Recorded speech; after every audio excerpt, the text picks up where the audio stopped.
Live from the Cajun capital of the world. I'm the average Lafayette, Louisiana kid. See, I'm back on my...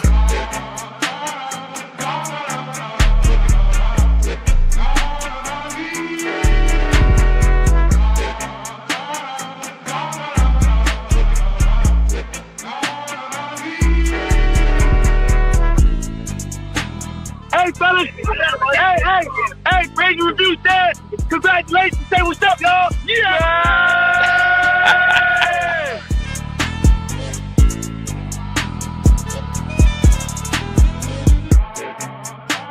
People that have courage don't have no extra gene. There's no difference in you. The difference is, are you going to sit down when it's time to stand up?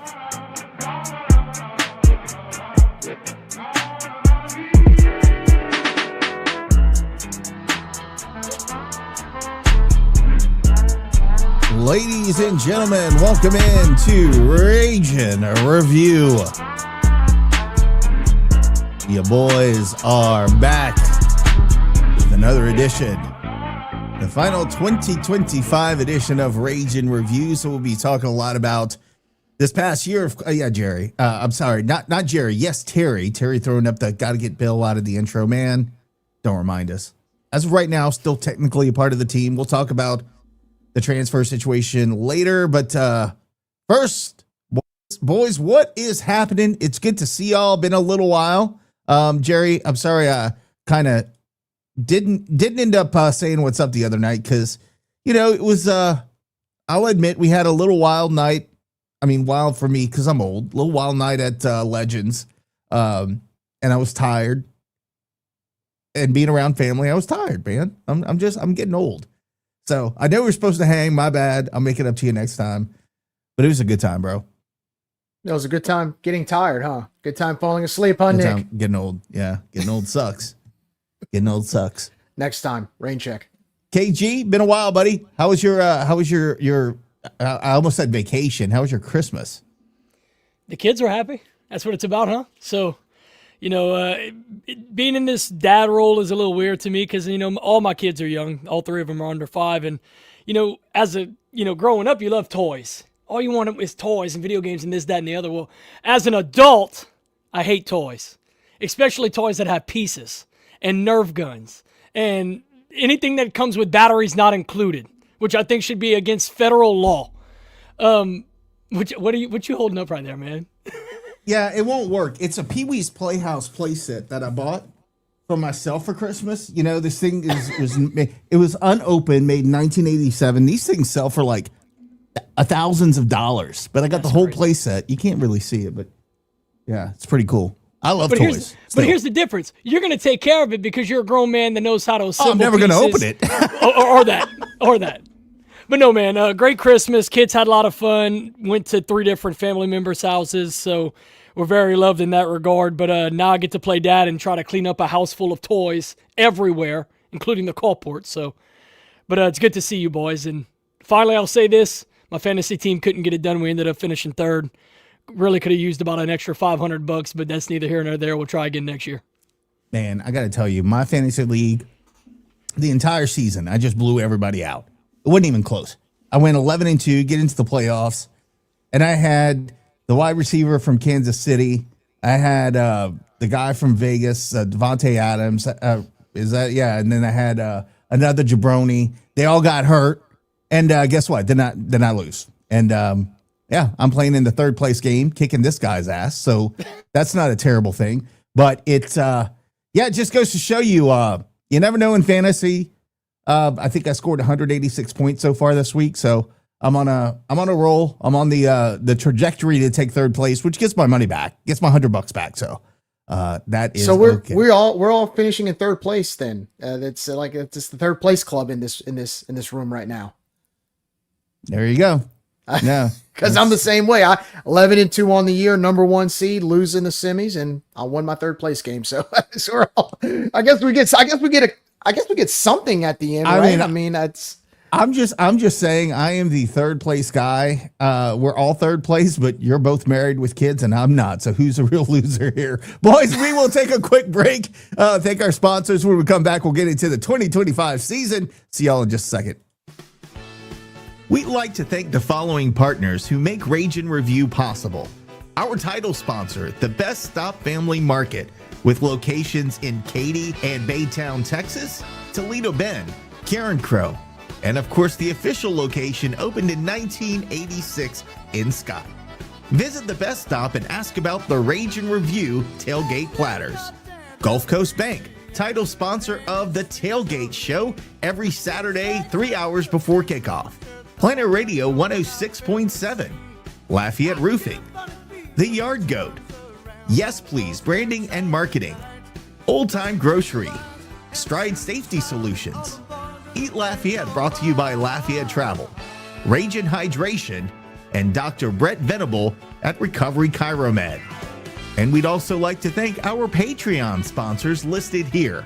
For only $2 a month, you too could have early access to uncut interviews before they air here on our shows. You also get an exclusive Patreon icon next to your name on Cajun Threads, the official message form for Rage and Review. If you are interested in joining as a Patreon, visit us at patreon.com/Rage and Review. Thanks to all of our corporate and Patreon sponsors for making this show possible. Rage and Review is the best stop for exclusive Rage and Cajuns content. I came up with that all by myself.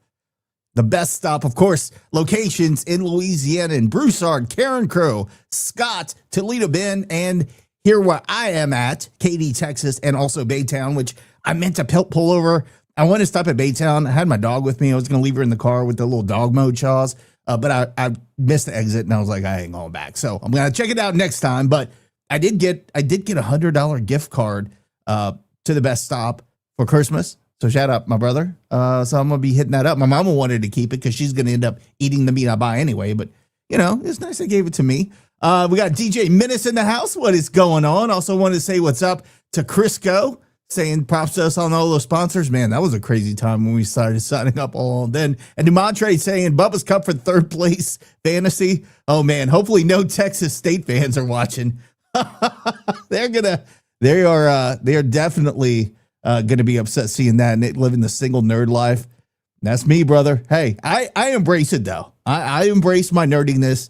It is all good. Boys, let's get into it. 2025 has been an interesting time in Raging Cajuns athletics. And of course, we're focused on football because that is the most recent event, or I should say, most recent team to be playing this fall. And guys, we had so much preseason hype going into this season. Jerry, we talked to Phil Steele, right?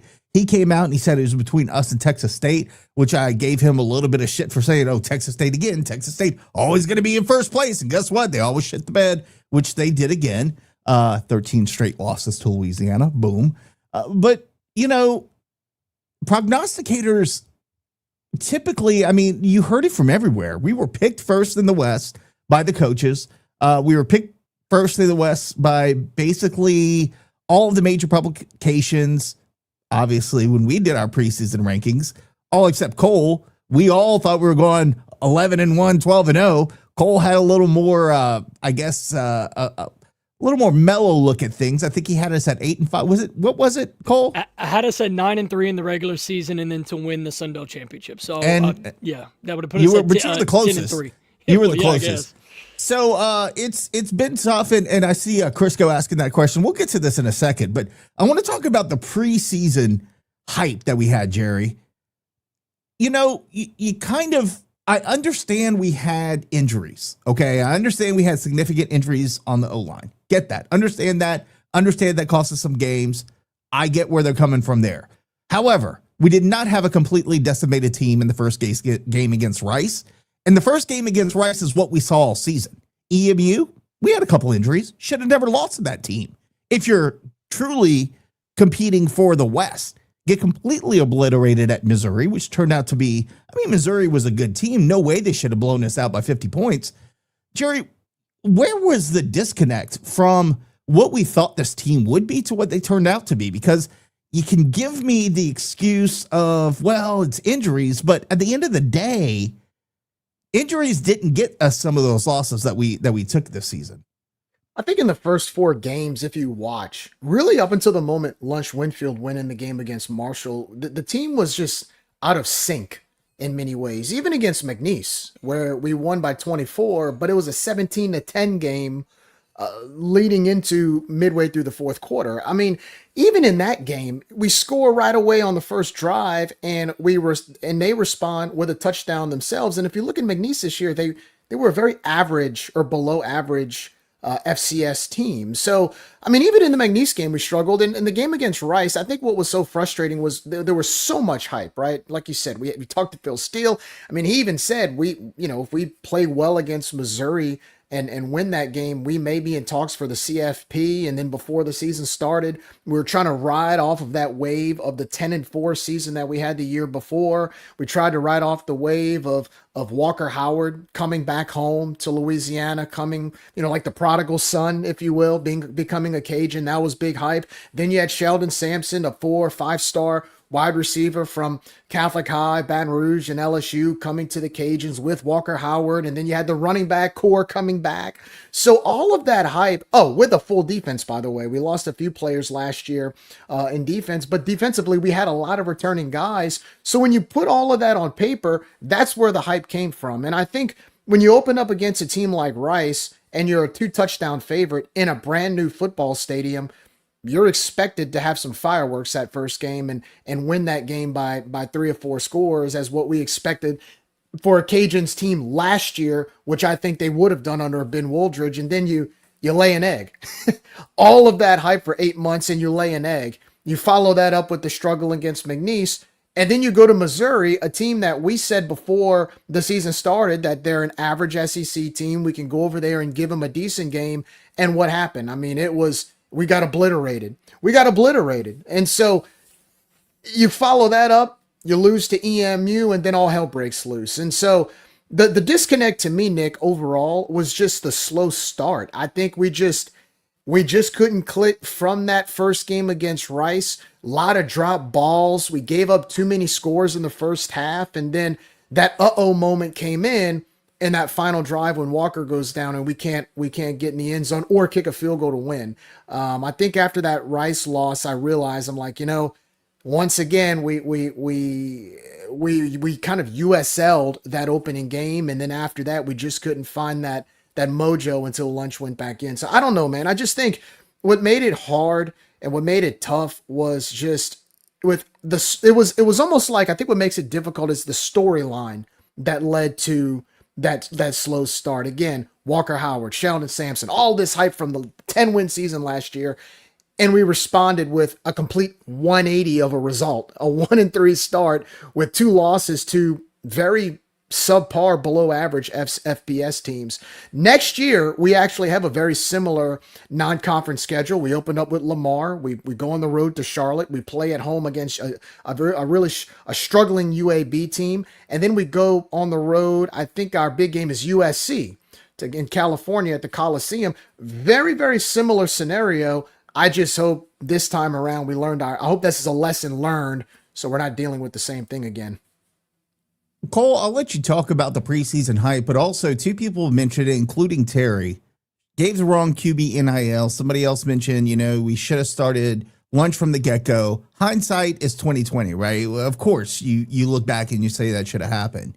But do you think we had heard all preseason that Lunch was really outperforming the quarterbacks, and he ended up coming in as QB3, and we gave Daniel Beal a couple starts, and that didn't work out. Do you think we get a couple more wins if we go with Lunch? I'm not saying the first game of the season, But do you think if we would have gone with Lunch instead of Beal and let him learn, through the McNeese game and then get some experience versus Missouri, things might have turned out a little bit differently? No doubt. I mean, if you're starting Lunch against EMU, you win that game because Lunch's athleticism is going to will you to a win right there. And this isn't a knock against Daniel Beal, but Daniel Beal can't run the ball like Lunch Winfield did. I mean, I'm going to cut to the chase and get to the stats. Lunch Winfield, by the end of the season, accounted for 2/3 of the total offense on this football team. And keep in mind, he only played for half a season. So, yeah, if Lunch plays against Rice, we beat Rice. If Lunch plays against EMU, we beat EMU. But I'm going to take it further, and you talked about, where was the disconnect with this football team, and I don't want to knock Walker too hard because, he did get injured in the very first game of the year, and that throws an entire wrench into your football season. But unfortunately, Walker was not who we thought he was, right? People around the country like Phil Steele, like us, we were expecting Lunch. I'm going to keep saying Lunch because he was the QB1 at the end of the year. We were expecting Walker to come here and live up to his potential that he never got to live up to at LSU and Ole Miss, and he was living in the shadows to guys like Jackson Dart, future NFL talents. We were expecting, he's finally coming home. He's going to be able to unleash his talent. That 4-star prospect from, STM that was throwing it around the yard and winning these state championships. We were expecting that to kind of translate here, in the Sun Belt where defenses are a little loose and you can throw the football, up and down the field. Well, we tried doing that against Rice, and, it didn't happen. A lot of drop balls. And I'll also say this. The wide receiver core early on was extremely underwhelming, especially when you think about the reports that came out in the preseason about how this was one of the most talented wide receiver groups ever and one of the fastest in Cajun history. Well, nobody cares how fast you are if you can't catch a football. And unfortunately, they did Walker no favors in that very first game against Rice. But going back to the point, when Walker goes down, you're makeshifting, you're plug and playing quarterbacks from that point. You're relying on a Daniel Beal who, forgive me, but he is a redshirt freshman, right? So you're relying on a Daniel Beal who's a redshirt freshman who his only meaningful snaps, unfortunately for him, were in a conference championship game where he got thrown to the fire. And, you're kind of depending on a young guy to pick up the entire slack of an offense that was, going to be placed on the shoulders of a 4-star prospect. And then when he doesn't perform, and what were we at the time? 1-4, 1-3. You gotta bring a QB3 in who was on the bench. All he was expected to do this season was just practice and hold a clipboard. And now you really expect him to get your offense going, because if he can't do it, then we're going to finish the season 2-10. And then, the Marshall game happens and the Lunch Winfield, story evolves from there, which could be a damn Disney Channel show for all I care 10, 20 years from now. But no, guys, that's what it came down to. Injuries early, and I hate using it as an excuse, but injuries early at the most important positions. And that also includes Shelton Sampson, who got injured with that finger deal very early on in the season, kind of hampered him. Because you guys saw when he wasn't available in those 2 or 3 games, we couldn't do anything through the air, or very minimal through the air. So injuries early on really hampered us at the most important positions. But Jerry, going back to your original point, you said it the best. There was no cohesion between the offense and the defense. Anytime the defense made a stop, offense would give it right back. Anytime the offense would go down and actually score, because you guys remember in those first 4 weeks, we struggled to score. When we would score, the defense would just turn around and let the other team drive down the field and score. There was no cohesion. Luckily for us, later in the season when Lunch showed up, things started to kind of mesh better. But that was the story to me early on in the season for this football team. One thing that I'm glad Mr. Longclaw here is talking about, why is our conditioning program one of the worst in FBS? And that is my question to you guys, is we have, in the last 4 years, and we talked about it, and I know Josh went on a tangent about it, but it seems like recently we've had more injuries and more like season-ending injuries than we've ever had. And now we're talking about our number one pitcher going down, maybe out for the season with back issues. So this is across all sports, not just football. Jerry, where are we failing on the strength and conditioning program? Because right now, again, since Napier left, it's been on a downtrend. where all of our players consistently in every sport are getting injured, and we're really struggling there. And you can say it's bad luck, but after a certain time, like it's like the Pelicans or the Saints, after a certain time, you have to start looking at the guys who are trying to prepare them to be in the best shape that they can be to avoid injuries. We're just not doing that.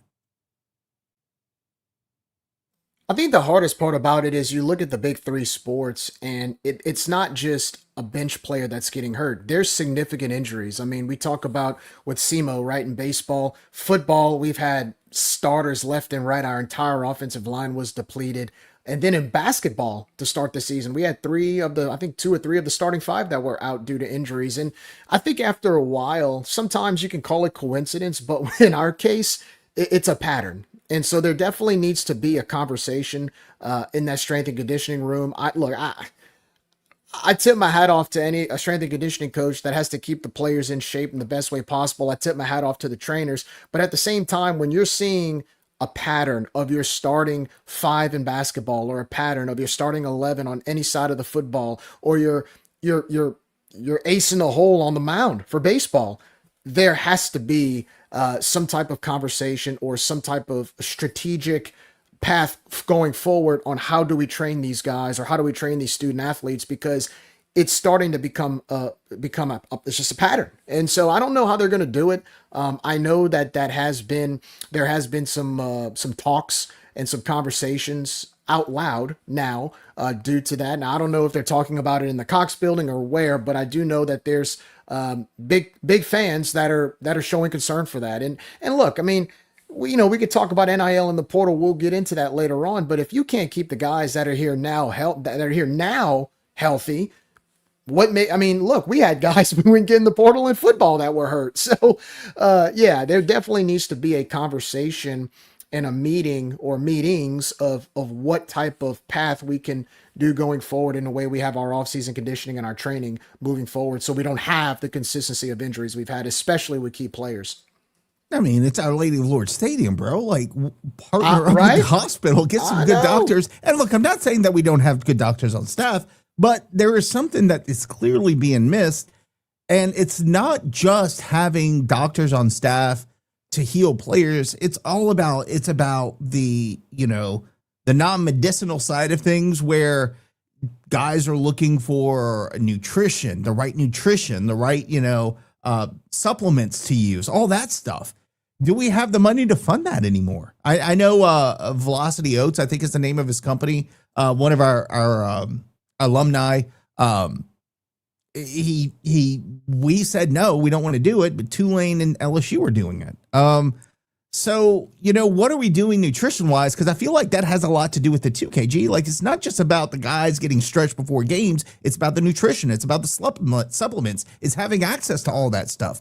And we're broke. I don't know if we have that or not, No, you're exactly right. And so when it comes to the people inside the building, I know both of you guys have contacts for days, so I don't want to overstep. I know that y'all know a lot of people in the know, but I'm glad that you brought up our budget issues, because that does play into a part of strength and conditioning and nutrition.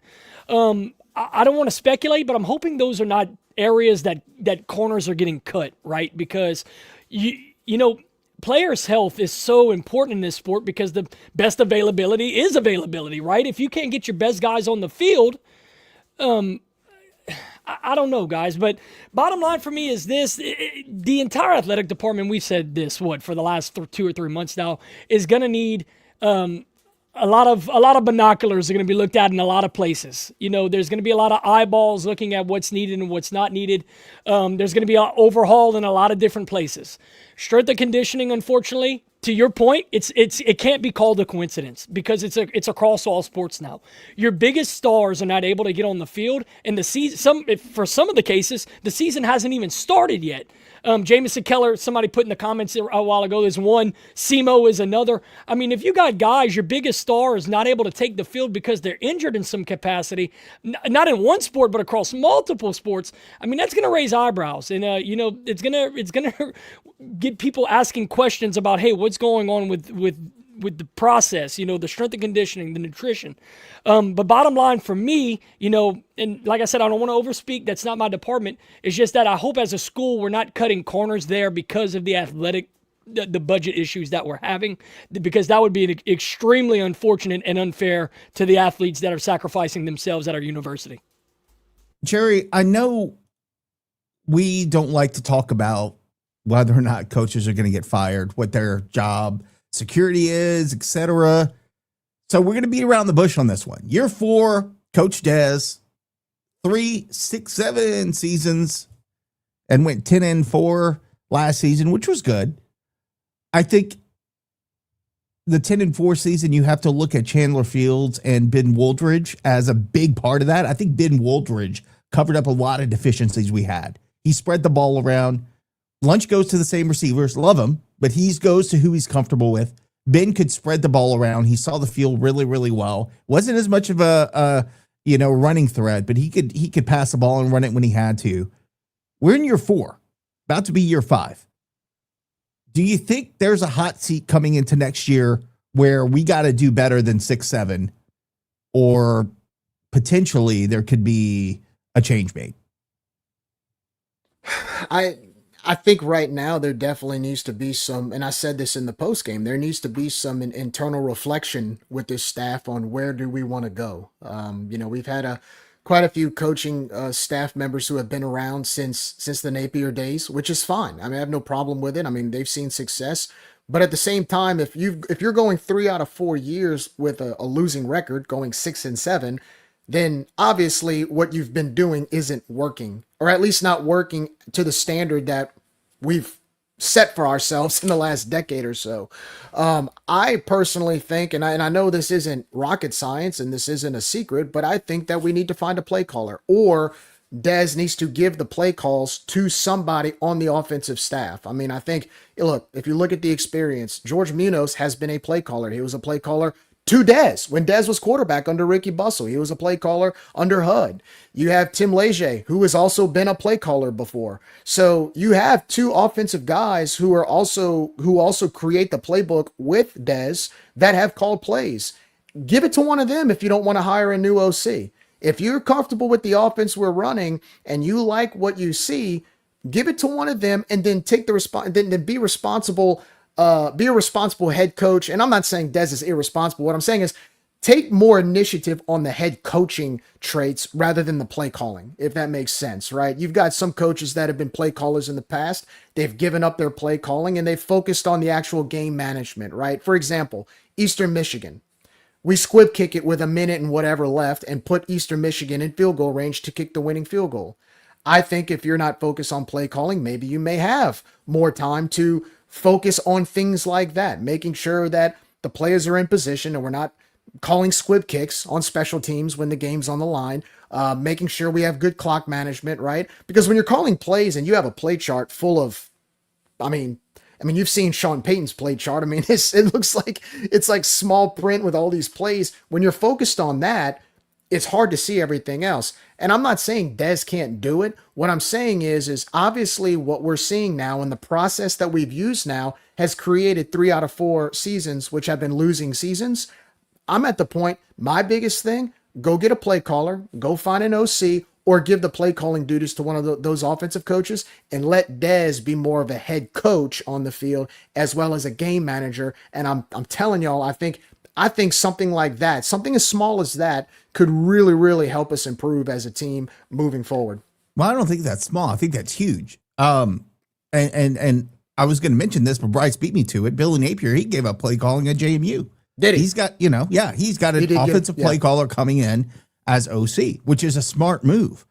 But I don't know, when I start talking about Dez, the knows come out. I just don't think, I don't know if it is a pride issue. I don't know if it's the smartest guy in the room issue. I just don't think KG, he'll give it up. Do you think he's going to give up play calling before next year? I mean, he may have I don't know what goes on behind closed doors. He may have a mandate to give it up, whatever. Do you think he's going to give it up next year? And do you think he'll be on the hot seat if he does not have a winning season in 2026? I'm going to start with that backwards. So I'm going to start with the hot seat question so I can get to I'm going to expand on your play calling question. No, this administration and this athletic department has made it very clear that going 6-6 and getting to a bowl game is an acceptable mediocrity. We celebrate. Oh yeah, we send out tweets about how great it is. We celebrate it on our social medias. Now the fans hate it, or I should say the diehards hate it. Because you go 6-6 and make it to 8 straight bowl games. Whoop-de frickin' do, because you lost the last 3? What is it now? Last 3 or 4? So yeah, you lost the last 4 now, and 3 of those 4 seasons you finished 6-7. So, and by the way, the one we won 5 years ago was with Napier's players. Right. But let me say this. If by some reason we win less than 6 games, and let's say we win 5 or whatever, and we don't make a bowl game, then yeah, some conversations are going to be had, because now you didn't give that athletic department anything to, share on social media to keep people quiet. So if you're going 4-8 and 5-7, and you missed out on a bowl game in a conference that in a division that is one of the weakest in D1 football, where it's very easy to find 3, 4, 5 wins in the Sun Belt West, you're going to have a lot of hard conversations. Now, going back on play calling, it's going to come down to me, boys, and I'm kind of thinking larger picture. It's going to come down to me on if lunch stays. Because if lunch stays and he's building that repertoire with Dez's play calling, I can see Dez calling plays again next year. And y'all will agree with this. For the last month of football outside of the Delaware game, the offense really wasn't bad. I'm talking about play calling. We actually griped about it the least amount compared to early on in the season. The play calling, it obviously was predictable, but it was predictable in our favor. And what I mean by that is when we needed to run the football and get the first down, guess what? We were running QB run and we were getting the first down. We didn't do anything cute. We were just running the offense and we were basically running it 2/3 of the time, which I told y'all early on, this is a running football team, and that's why we started winning football games, because we started leaning on the run. But going back to that, to the play calling, I do think that if Lunch decides to stay another year, I do think that Dez will call the plays again next year. Now, if we're halfway through the season and we're laying an egg, we might have to have a conversation, later. But I can see Dez calling plays if his quarterback is going to come back for another season. Speaking of coming back for another season, let's talk about NIL. And let's talk about, who you think might not come back next year. And this is pure speculation from our point. But to go through who has already declared for the portal that opens, I think in a couple days, Hutch Swilly, he is the long snapper, has declared he will. No, excuse me, not the long snapper. He was running back number 4, has declared for the transfer portal. Carter Milleron, is not saying that right? He's the long snapper. Or I guess they list him as a offensive lineman. He's declared as well. Trey Fight, which is a little bit disappointing for me. I thought he showed some nice things at linebacker. He's hitting the portal as well. Of course, Bill Davis and Zylan Perry, RB1 and RB2 are leaving, and then Bryant Williams is out as well. That is all who have announced so far. Interesting that Matt Bajerall, who is our running backs coach, and he has been for 8 years, is now going to be taking over the OC duties at Southeastern. Congratulations to him, first of all. That is awesome. Secondly, that's a tough hit for us, because you're talking about 8 years of us having solid running back rooms.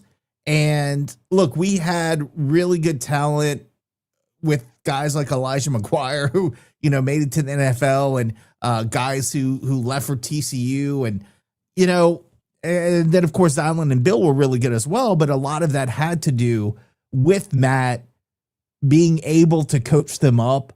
And I respect everything he did. And he's going to be a huge loss for us, a huge hole. So I'm going to ask you first, Jerry, outside of those who have already announced for the portal, do you have anybody, whether or not you've heard anything or just a gut feeling, that you think might hit the portal, and any other coaches that you think we might see some attrition on the staff for this year? As far as coaches, I know there have been rumors. I really don't know for coaches, unless there's like Matt. And congratulations to Matt, by the way. I mean, we all knew for the last couple of years. I mean, he's a young and up and coming coach. I mean, eventually, I think Matt's going to be a head coach somewhere. He's that good. I mean, it was only a matter of time before he gets an OC job somewhere. And of course, right down the road to Southeastern. He's from around the Mandeville area, so that territory is familiar to him. He'll do a great job there coaching under Frank Salfo. So congratulations to Matt. But as far as players go, Nick, I think the one position that worries me a little bit is quarterback, right? Lunch has made a name for himself this year. I mean, that's the elephant in the room, right? And, we've heard rumors and speculation that maybe there's a big school looking at him or a few big schools looking at him. And then also, too, I'm going to be honest with you. If Lunch leaves, I want Walker to stay, but does Walker want to stay, right? I mean, we just saw on social media he got engaged. Congratulations, but does that mean he wants to play, right? Does he want to just start his life? And so those two players in particular, I wouldn't be surprised if one of the two go into the portal, but I would love for both of them to stay just because, as Cole mentioned, I mean, with Lunch, especially Lunch, I mean, he's created a name for himself here, right? I mean, we have seen that the grass isn't always greener in other places. Yeah, you may get paid a little more money, but you ride the bench, you don't play. Whereas Lunch, he's created a brand for himself here. He might not make as much money as he might make at a certain Big 12 school to the west of us, but he's a household name in town. I mean, and he's pretty popular with his own brand. So, no, the quarterback position is the one I'm really keeping an eye on. As far as running backs go, we heard rumors of Steven Blanco. I think he stays now because I mean he's by default he's RB1. He's what we were told. What we were told by family during the season was he's going to Tulane, and then of course they have a coaching change. So who knows at that point? And look, if he'd have gone to Tulane, I was calling Brock over there because he came on our show already and being like, dude, F off, you're not taking our guys. But, coaching changes do make things change, and situations like this make things change as well. And look, I will tell you, Tim was super high on Blanco coming into this season. I think he's a little bit of a combination between Zylan and Bill. I'm not saying that we don't need to stack our running back room, and I know we signed some guys, but I think if Blanco decides to stay, and I agree with you, I think he's staying now, because his family yelled at me for saying he might be going. Might be, he might be RB1 and make a really, really good impression on people here. And don't forget, Darrell Smith was a top rusher in Mississippi last year, and he redshirted this year. He got a few carries. I mean, there's a lot of hype on him. I'm still trying to figure out how we got him. Because you've got Mississippi State, Ole Miss, Southern Miss. He could have gone anywhere in state. He came here, so that's a big get. And don't forget Karine Smith from Holy Cross in New Orleans. He's another one. Oh, so, of course, New Orleans. Hey, but let's be honest, man. Catholic League running backs have a reputation. So I mean, to get him, that is a big get. And look, Trey Regis went to Shaw, right? I mean, so we've had some history going after those type of backs. And I mean, if they don't come to UL, some of them end up going in the P4 somewhere. But to my point about the running backs, even if Bill and Zylan leave, that's three running backs that I feel that we can build on. Even though they're young, we can build on them. Because, I mean, like you guys said, we have a reputation. We've actually become kind of a running back factory if you look at the last 15 years of the number of players that have either transferred to a P4 or have gone pro from here. So I feel good about it, guys. I mean, it sucks to possibly lose both Bill and Zylan, but I like the other three guys coming in. It may take some time for them to build, but I mean, we have a history there, but yeah, that'll be interesting to see. Anybody else you think might leave, KG, or any coaches you might think might go elsewhere? Yeah, I mean, the coaching tree is going to shake itself out. I mean, it's not done shaking. Trust me. We're very early on in the offseason. Whether coaches take new jobs or maybe some get let go, I mean, I can promise you there's going to be some more shakeups, in the upcoming months. Because there always is. That's why it's called a coaching carousel. As far as transfers, and I'm going to be very careful how I word this, but you asked a question. If Lunch stays, and I'm hoping he does, where does that leave guys a guy like Daniel Beal? Because Walker's probably going to be coming back next year, and Daniel's already started, 3 or 4 games this season and kind of got benched for the guy that was behind him. And now the guy that's behind him is now the QB1 going into next year. Walker's QB2. Now Daniel Beal, who's going to be going into his technically third season, is going to be third on the depth chart. So where does that leave a guy like that? Now, do I want Daniel Beal to leave? No. I've seen him play in person. He's a phenomenal talent. But I just think that, his stock is a little down right now, and it's going even further when you see, who's in front of you and what, the amount of time they have left to play in their athletic careers.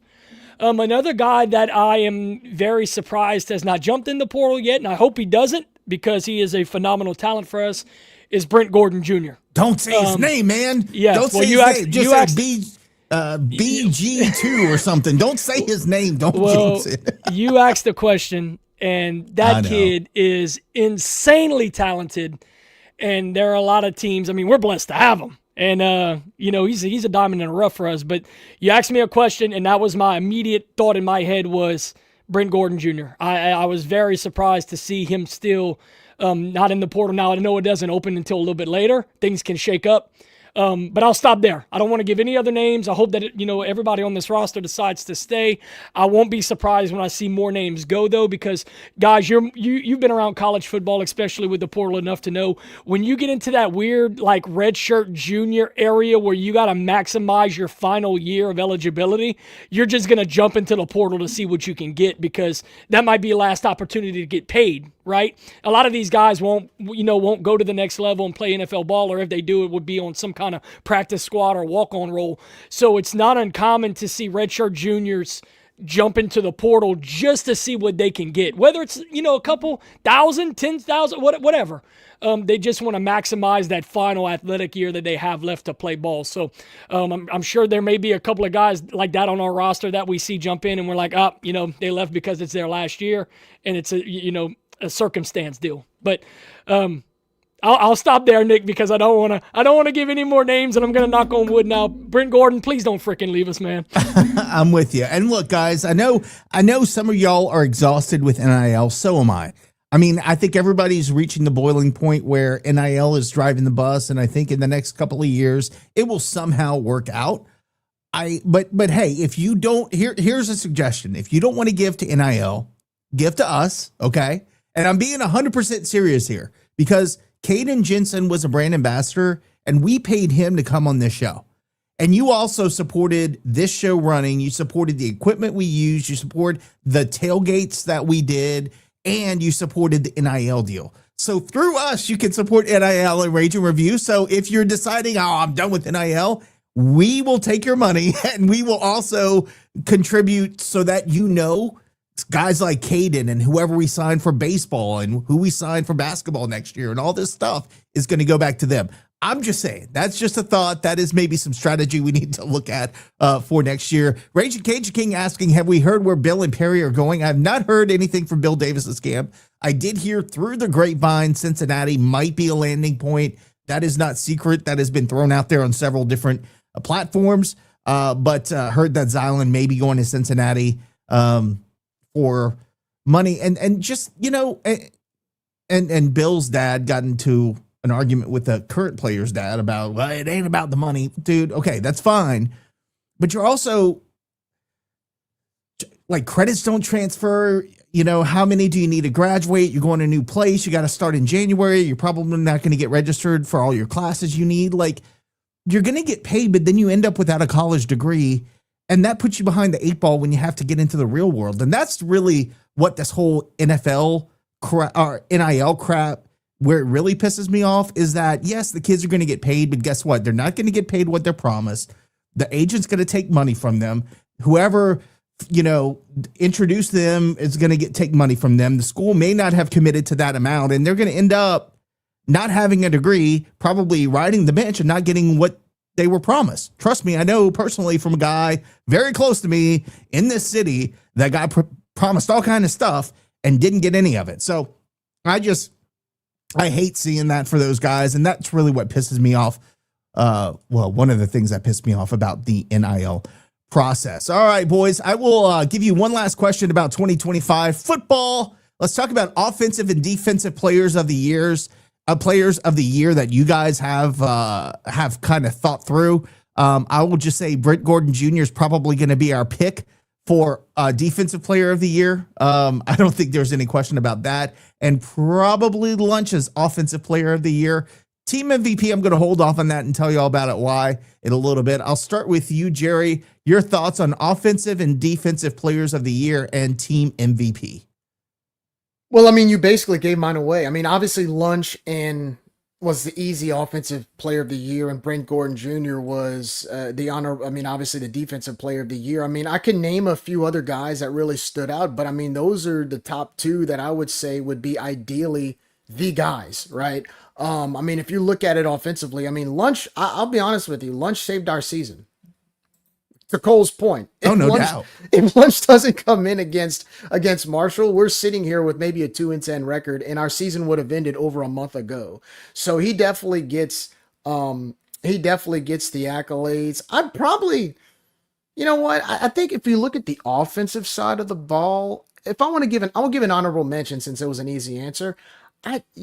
People are going to think I'm crazy for doing this, but a big part of that 4-game win streak, believe it or not, as much as he struggled and he had a huge redemption arc on the offensive side, was Sheldon Sampson.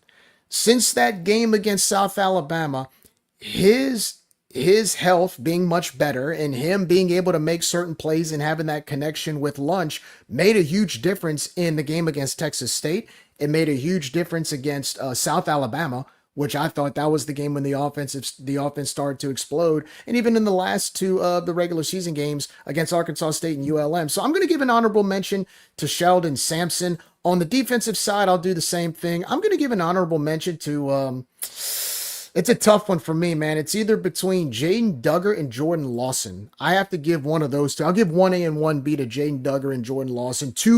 Both of which, a lot of tackles for loss, a lot of key stops on third downs, halting drives. Jaden had a few turnovers. I think Jordan I think that he forced a turnover or two. So I'm going to give those two guys honorable mention. As far as MVP goes, I mean, do you want me to give it? I mean, you think of reasonable? Go ahead. Lunch Winfield. I mean, there's no question it's Lunch Winfield. He saved our season. So, I mean, it's an easy answer. I'm going with Lunch for the MVP. KG, your thoughts? Yeah, offense is real easy. The answer is Lunch. He saved the entire season. Jerry's assessment is exactly right. And I was actually going to give Sampson some love too. Because if Sampson's first half of the season was as good as his second half, yeah, he would have definitely been in the consideration for offensive MVP because by that time he might have been pushing double-digit touchdowns. And All conference. All conference. Exactly. Yeah. So, great turnaround from Sampson. I would give him my honorable mention, but y'all would be surprised to hear this. I'm actually giving my defensive MVP to Jaden Duggar, first team all conference, third in the conference in tackles. Jaden Duggar really impressed me this year. He was a quiet force for the defense when he had to be. But yeah, Brent Gordon is my honorable mention right behind him. He's a young guy with thousands miles of upside. And then another guy I'm high on is Elam. I said this all year long. When Elam was injured and everybody was playing out of position, this defense looked very sporadic, just all over the place. Everybody was trying to find, what they had to do when it was just completely just all over the place. But when he came back, it's amazing how everybody kind of got to go back to their natural position and everything just kind of fit like a puzzle piece. And we just started playing so much better defensively, which snowballed to the offensive side, and we just played as a cohesive unit. So, but yeah, that's my guy. And in the overall, obviously, Lunch Winfield MVP.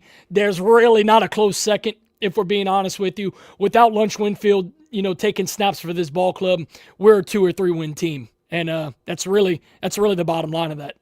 Yeah, MVP for me, of course. I think that MVP is always the guy who, without him, you don't win, and that had to be Lunch. I don't think anybody could have stepped into that role and did what he did for us. 1A is, I got to give a shout out to my boy Jensen. Caden turns 21 today, by the way. You want to talk about a kid who turned into a leader on this team before our eyes? If you saw this year versus last year, how much he turned into a leader, that was awesome to watch. And 1B, I got to give a shout out to, and this is honorable mention pick, got to give a shout out to my boy Andrew Martinez, who stepped in from Cooper Fordham. You want to talk about we don't have 3 wins if Martinez is not able to step in as center and do a job. And he did that. So, kudos to him. Didn't want to get that left out, but I thought that was awesome picks, guys. And all right, as we close the 2025 season, I do have a special surprise for you guys. So sit back for about 5 minutes, relax, and enjoy what I put together, boys. It's 2025 in review. This is It's Mitch Jensen, and you're listening to Rage and Review. Let's go! Another turning point, fork stuck in the... All right, everybody, we're here with head coach of your UC Irvine Anteaters, Coach Ben Arloff. Head coach for the LSU Lady Tigers softball team, Coach Beth Turina. College football guru, Mr. Phil Steele. And the head coach of the LSU Fighting Tigers baseball team, Jay Johnson. Lane was able to somehow secure an interview with the man, Tommy McClellan, of course, famous for the Louisiana Tech video. Beautiful day here in Houston, and looking forward to making the trek over to Lafayette, Louisiana this weekend. Let me tell you something, Nick. If I'm reading these comments correctly, I will 100% show my butthole. If we win next week, you will see that brown star. Cole, literally no one wants to see the chocolate starfish. Nobody. You know, you talked a little bit about the legendary Yvette Gerard earlier. We just happen to have her here. Here to say hello to you, Coach. Let's go in 3, 2, 1, go. Let's see who downs this quick. Holy shit. There's a legendary water tower in Ypsilanti called Dick Tower. No, I don't think it's actually called It's that, not Dick Jerry. Tower. No. I thought it was. It's the Ypsilanti Tower. I'm so sorry. He posted Dick Tower. I thought that's what it was. My apologies. This is what happens when you mail in the homework, Jerry. I just saw it, and I put 2 and 2 together. Sorry. The Ypsilanti Water Tower. Who appointed him the VP of Intercollegiate Athletics? He did. T. Joe allowed him to give himself a raise because he got a new title that he appointed himself as. I got in the wrong coaching profession. I should have went be a fucking mediocre Division I college coach instead of going to Catholic High in New Iberia and call these bullshit plays on both sides of the fucking ball. Lunch had 3 turnovers today. He sucks. Hey, first of all, attack Eagles. He is the guy, the Mississippi Red Mud guy that has never left the trailer park, has no idea what he's looking at. Attack Eagles doesn't know a damn thing about football. I'm going to tell you that right now. Because I guarantee you, when I played baseball through high school, I would have gotten my ass kicked by my coach, by my dad, and by the guys in the other dugout that would have taken care of the... No, stop talking. Stop talking because you cut us off. So I'm saying, that is what we were saying. Oh, by the way, my dad is 90 years old. He'd still kick my ass because he can. What's up, brothers? How we doing, man? It's kind of a rough one out here, but they're staying with it. Could be worse. Down 7 isn't too bad. Matthew, a real Rage and Review. What's up, baby? What's up, Matthew? What's up? Matthew. Live from the bowl, baby. Get us a win, dude. Caden Jensen, new ambassador of Rage and Review, my man. I've talked to your dad, till 2 o'clock in the morning, but never got the chance to meet you, brother. How's it going? Good to meet you finally, and thank you for joining us on Rage and Review. Man, thank y'all so much for having me. Like I've been telling Josh, super pumped up for this opportunity, and we've been longtime viewers, and so it's kind of surreal to be on here now. What's going on here, man? I like the hair though, bro. First of all, who gave you that thing? I'm not sharing. I will not give away my secrets. I'll have to call him later on and let him know some thoughts on that. But yeah, I'm glad this picture is being showed. That would be the start of the football career.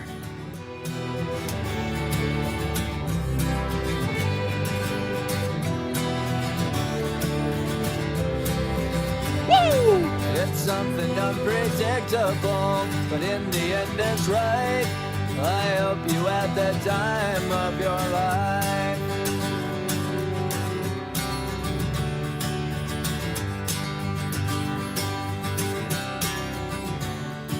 It's something unpredictable, but in the end it's right. You guys, it's known that you guys are very passionate about the Cajuns, and candidly, I wish we had 10,000 more people with that passion.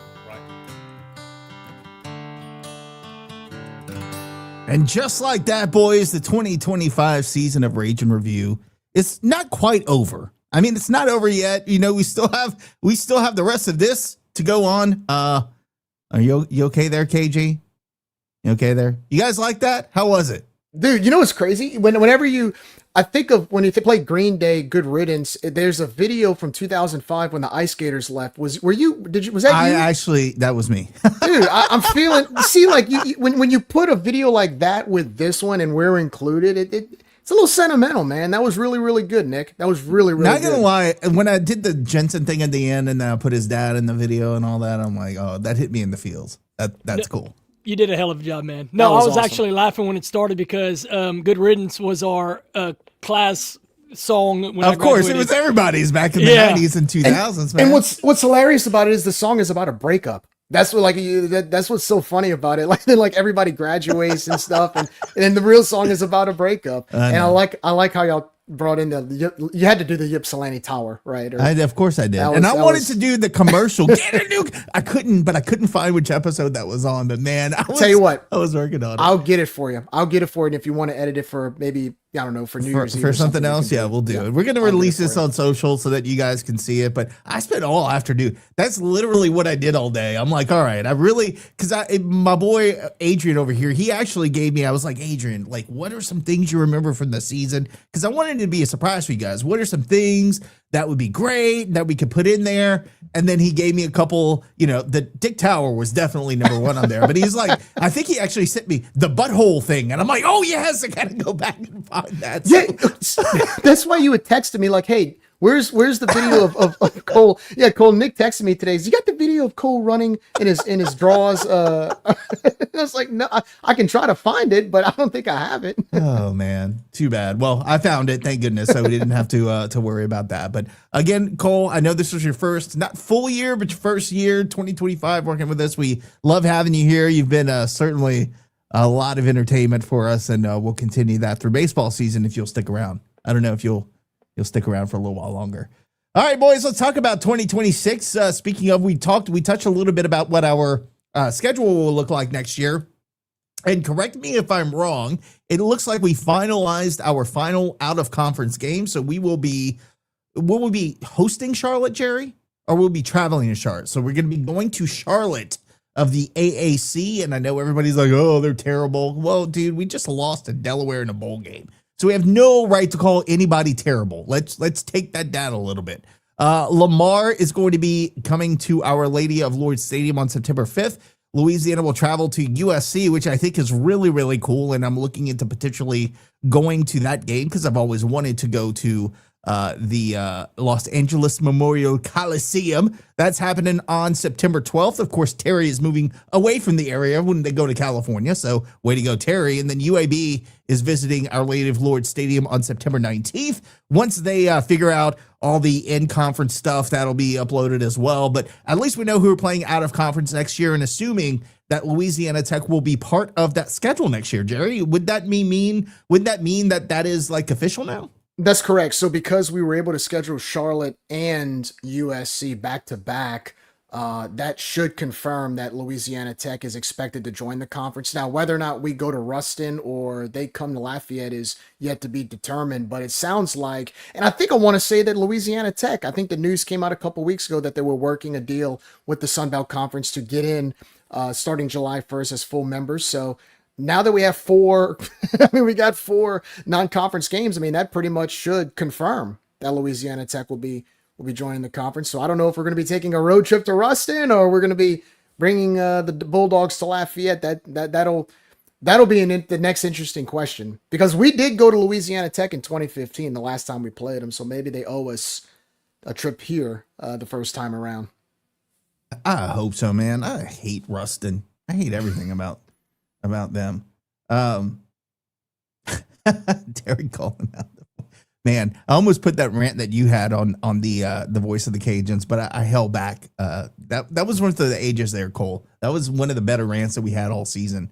But I will. I did not do that honor for you and put that on our wrap up segment.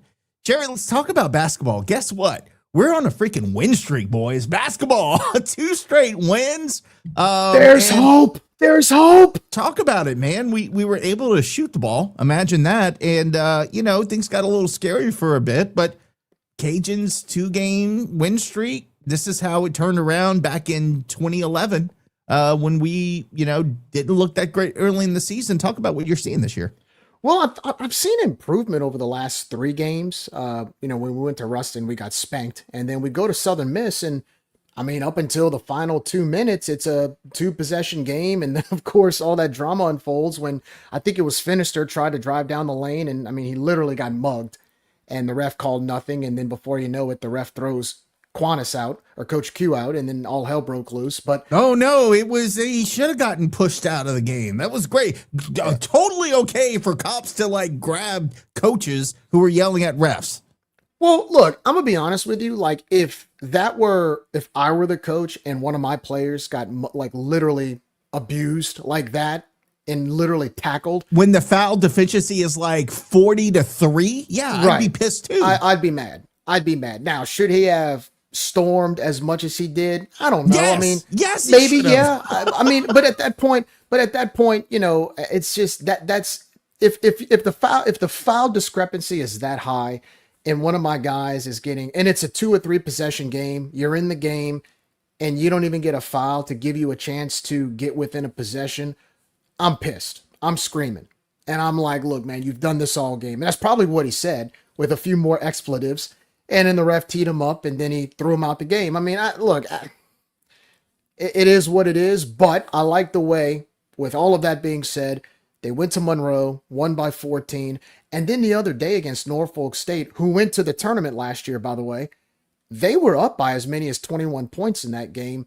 And I mean, even with a little bit of that comeback towards the end, they still won by 9. And then the big difference was, I mean, it's amazing when the ball goes in the hoop, because even though our shooting percentage wasn't over 50%, it was still a lot higher than both Norfolk State and UL Monroe's back-to-back. I believe we made 10 3-pointers in each of those games. So we're not, obviously, our 3-point percentage isn't great, but we're sinking more than we have in the first 11 games. And our field goal percentage from the inside, we're shooting the ball a lot better. And I think we're being a little more disciplined on our shot selections. So look, right now, all you can ask for is slow improvement.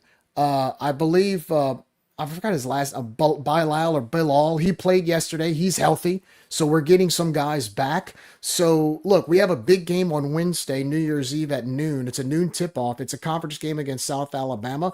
That's going to be a barometer to see where we are. If we can win that game, and then we also have a rematch against Southern Miss, I believe, this weekend, maybe things could be looking up. I'm going to be curious to see what happens on Wednesday if we pull that win off. And look, we're 3-11. Not the best start, but all you can ask for at this point is just improve game by game. Just get better each game. Now that you're in conference, get better. Shout out to Lucas Hill, appeared on his podcast talking about the bowl preview with Delaware. And yeah, what's up, Lucas? I think he does some play-by-play for Southeastern. They're just taking our coaches and players. I mean, Brooks Wright is over there. Bazeron's going over there. Man, y'all are going to love that Bazeron. I think he's going to do a really good job for Southeastern this season. So, you lucky dog.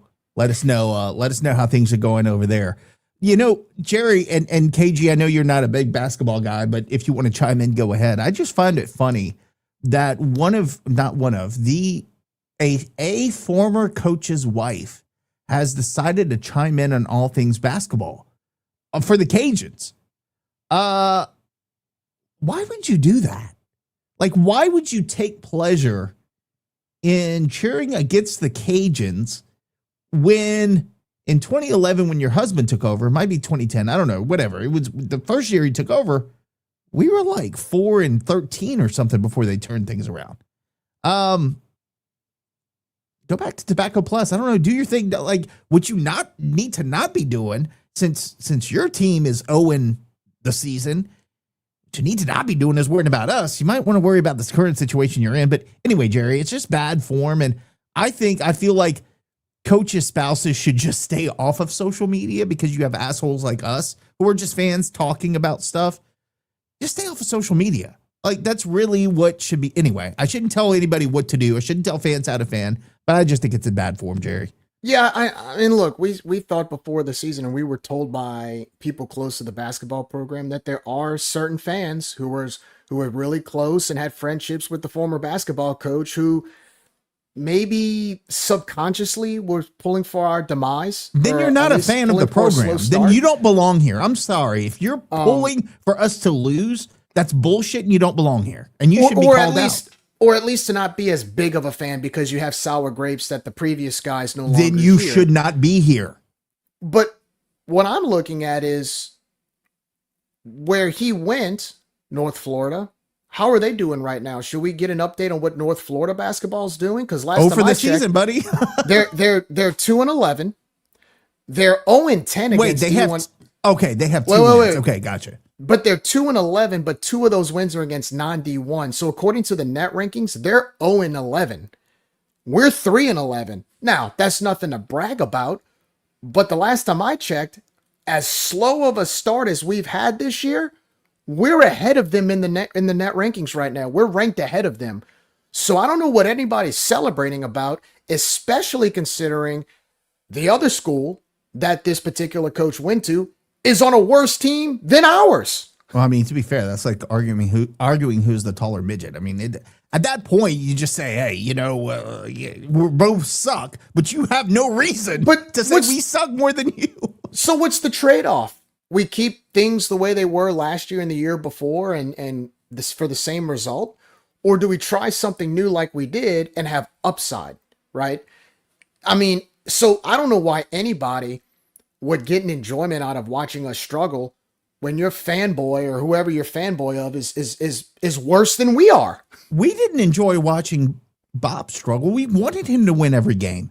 I like Bob as a person. Think he's a great human being. Think he was, from a coaching perspective, the guys loved him, and I get that. But it's a results-oriented business, and business decisions had to be made.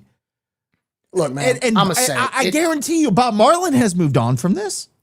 And look, man, it was time. Let's call it what it is. We all knew it was time. Okay, it was time. 15 years, it was time. It's just accept it for what it is. But at the same time, right now, getting an enjoyment out of us losing and struggling when your team is even worse than us is really kind of ironic. But at the same time, we have upside. And I believe in Coach Q. I think he's going to right the ship. I think he's going to get his roster correct. And at least now we have upward trajectory. And what we had before was a slope going down. So it is what it is. I mean, it's not that I'm worried about it. I just think it's kind of humorous. And you kind of see who the true fans are now when you think about it. You see who the true fans are. So I don't know about you guys. I'm going to enjoy watching this basketball team continue to develop and get better because I think eventually we will get better and get where we need to be. But it's kind of ironic how all that went down, Nick, how there's people enjoying us losing because they're more loyal to the person in position, the actual position in the program. That's crazy, man. Amazing. I don't even know what to say about that. Yeah, I'll leave it at that. And I'll just say, best wishes to Bob and I hope they turn around the season. I hope he's able to turn it around. He's not the head coach, he's an assistant, but either way, I don't wish any ill will on him. I'm not laughing because they've lost games. I want him to do well. It's over. That ended a year ago. It's over. It's been over. And there's still people getting in arguments and getting in debates on Facebook about, well, how did he never had a record like this? I'm like, yes, he did. He was 2-11 his first year too. He started the season 3-14 with a loss to Texas College, who is a non-D1. Quantis doesn't have any non-D1 losses. Now, granted, we haven't scheduled any non-D1 teams, but he doesn't have, so trying to compare, let's be honest. Coach Marlin had a rough start here too. It took him 3 or 4 seasons to win. So double standards. Well, you know what Q is not saying? He's not blaming NIL. Q's not blaming anybody. And, the guys look, again, you got to give the guys time. You got to give him time. He's a new head coach. You got to give him time to learn how to coach. As a head coach, it's a lot different than coaching under one of the best coaches in all of college basketball. It's different, but he's not blaming NIL. He's not blaming the refs. He's not blaming the temperature of the court. He's not blaming it's a road game. He's not blaming any of that stuff. He's not blaming altitude, Nick. Yeah. Right. So, I just say let's let it play out. I mean, just like Coach Alley, she didn't have a great year. She wasn't put into a great situation. Neither was Q. And look, I think if you have Hosanna back on this team this year, you're looking at a team. I mean, we don't have any bigs. Our offensive rebounding is not great. We need a Hosanna Contingent on this team. Regardless, I think he knows and he's going to get it fixed for next season. I'm just going to ride out the rest of the season, enjoy it. And hey, you never know. These guys can get on a run and win the freaking tournament and get in the NCAA. That's how these things work in basketball. I'm willing to let it play out, but I will never cheer against any coach at UL. Go ahead, Jerry. And look, I'll do something. It's kind of changing the subject a little bit, but staying on the same topic. Look at the Saints right now, right? Started the season, 1-7? 1-7 with no hope. And look at them now. They're one of the hotter teams in the league. Now, granted, it's a different level, but it's the same principle. I mean, now, granted, I think most of us wanted Dennis Allen gone, but at the same time, they're still off to a slow start. But now I'm going to enjoy the ride to watch that team get better and improve. And I expect them to do great things next year with some offseason acquisitions and some of the free agency stuff and the draft. But they have upside. Same thing with this UL basketball program. I think we got upside. Yeah, and that's what I can appreciate about Q, Nick, is that he's no nonsense. He's not going to make excuses. He's going to say to your face and to a camera and to anybody watching, hey, we dropped this game because I didn't coach well enough or we didn't play hard enough. It's never an excuse thing. And what I love the most about Q, and we heard it all off season from multiple coaches in all sports, was that those guys are the first people in the gym and the last people to leave. Like, the basketball team works harder than anybody else. And I can appreciate that, because to win at a high level, you got to be able to work at a high level. So yeah, man, Coach Q gets a pass from me for the first season. He's got to learn how to first be a head coach. This is his first ever head coaching stop. And then he's also got to figure out how to cultivate this team with a bunch of guys that are making their first ever collegiate starts and then having to do it together. A lot of them transfers. So my last thing I'll say, and because, I'm not a basketball guy, but I am a Cajuns first guy, is ride the wave that you've built. You got this winning streak going. Keep riding the wave. Keep stacking wins. And my challenge to them would be first let's get back to 500. And then once you get back there, then you could take off from that point. Because, it's the Sun Belt, baby. Anything can happen in the Sun Belt. Just keep playing hard and let the chips fall where they may. And look, I'm with Adrian. I'm not saying give you 10 years to figure this out. All right. I'm just saying we got to look at a big picture, right? I wasn't 2 years ago on Des ready to say, okay, 2 bad years. We got to move forward from it. He surprised us last year. We had a great year. Now in year 4, I'm looking from a big picture perspective going, next year might be a deal breaker. Same thing with Q. He gets time. He's got to be able to build his program, and it doesn't always happen overnight. You don't have a cheater like Will Wade that can go out and finesse money from people in the community because of his name and cheating at the TSAB before he was there. So we're giving him a little grace. I think he'll do it the right way. I'm excited to see what he brings. And, hey, we're going to support our guys. Now, I did somebody say, cheering long close side. I was cheering. Okay, look, if you're cheering against him, that's, I'm not going to tell a fan how to fan. That's all I'm going to say. If you're cheering against him, God bless you. We do need to get DeBoot to talk about basketball in here, man. Absolutely. He is an enigma. He'd do it too. He would do it. He is literally the most interesting man in the world, because you look at the guy and you're like, and then he is an enigma. And I'm just going to leave it at that. He's awesome. And I agree. We need to find a way to get DeBoot out here on the show, because my man, he's freaking awesome. All right, boys, real quick on baseball. Did want to get into a baseball preview with the Kendall Rogers article. Now, I'm not going to get too deep into that tonight. In fact, we're just mentioning that Kendall Rogers came out with a preview of the Cajuns for 2026, what he saw in fall ball. I wanted to wait, and I will wait for Josh to be on the show, because he'll go deep into that. One thing that he did mention, and he tweeted out, was about the SEMO injury. He's having back issues, could be out for 2026. That ties back into our other conversation, Jerry, about the pitching staff and conditioning, etc. But when you got SEMO out, and then, you're hearing great things about the pitching staff that we hear every year, and then we come out and struggle. Like, I need to start seeing some results. And I get last year was a down year, and we had some great seasons before that. And I know Josh is not high on the head coach. But, we can't go into the season pumping up guys like, as he says it, Herman, and pumping up guys in the pitching staff and then have them lay an egg throughout the season. We got to actually start seeing what he says we are going to produce. And I think this is the final year of Deg's contract, if I'm not mistaken, Jerry. It's either the final year, he has one more year. So this is a year that Deggs will have to show something, in my opinion, to continue his legacy here at UL. So I think it'll be important how we start off the season. Historically, our program under Deggs has been slow to start. And then later in the season, outside of last season, we make this huge push. I got to see something super early this year. And look, somebody was talking about Parker Dilloff. Look, again, another guy we had Martinez that was supposed to be this great talent. He came here, was kind of okay. Then he goes to another school and is their number one guy. We got to start developing our players here. We can't just count on talent that they came from another school. They have all these stars. They look great on the field, and then they come here and we don't develop them. We got to start showing some development. Jerry, your thoughts? I mean, again, I don't want to get into the article worried about Josh, but it's about to be that time that we start talking baseball. I got to see something this year, man.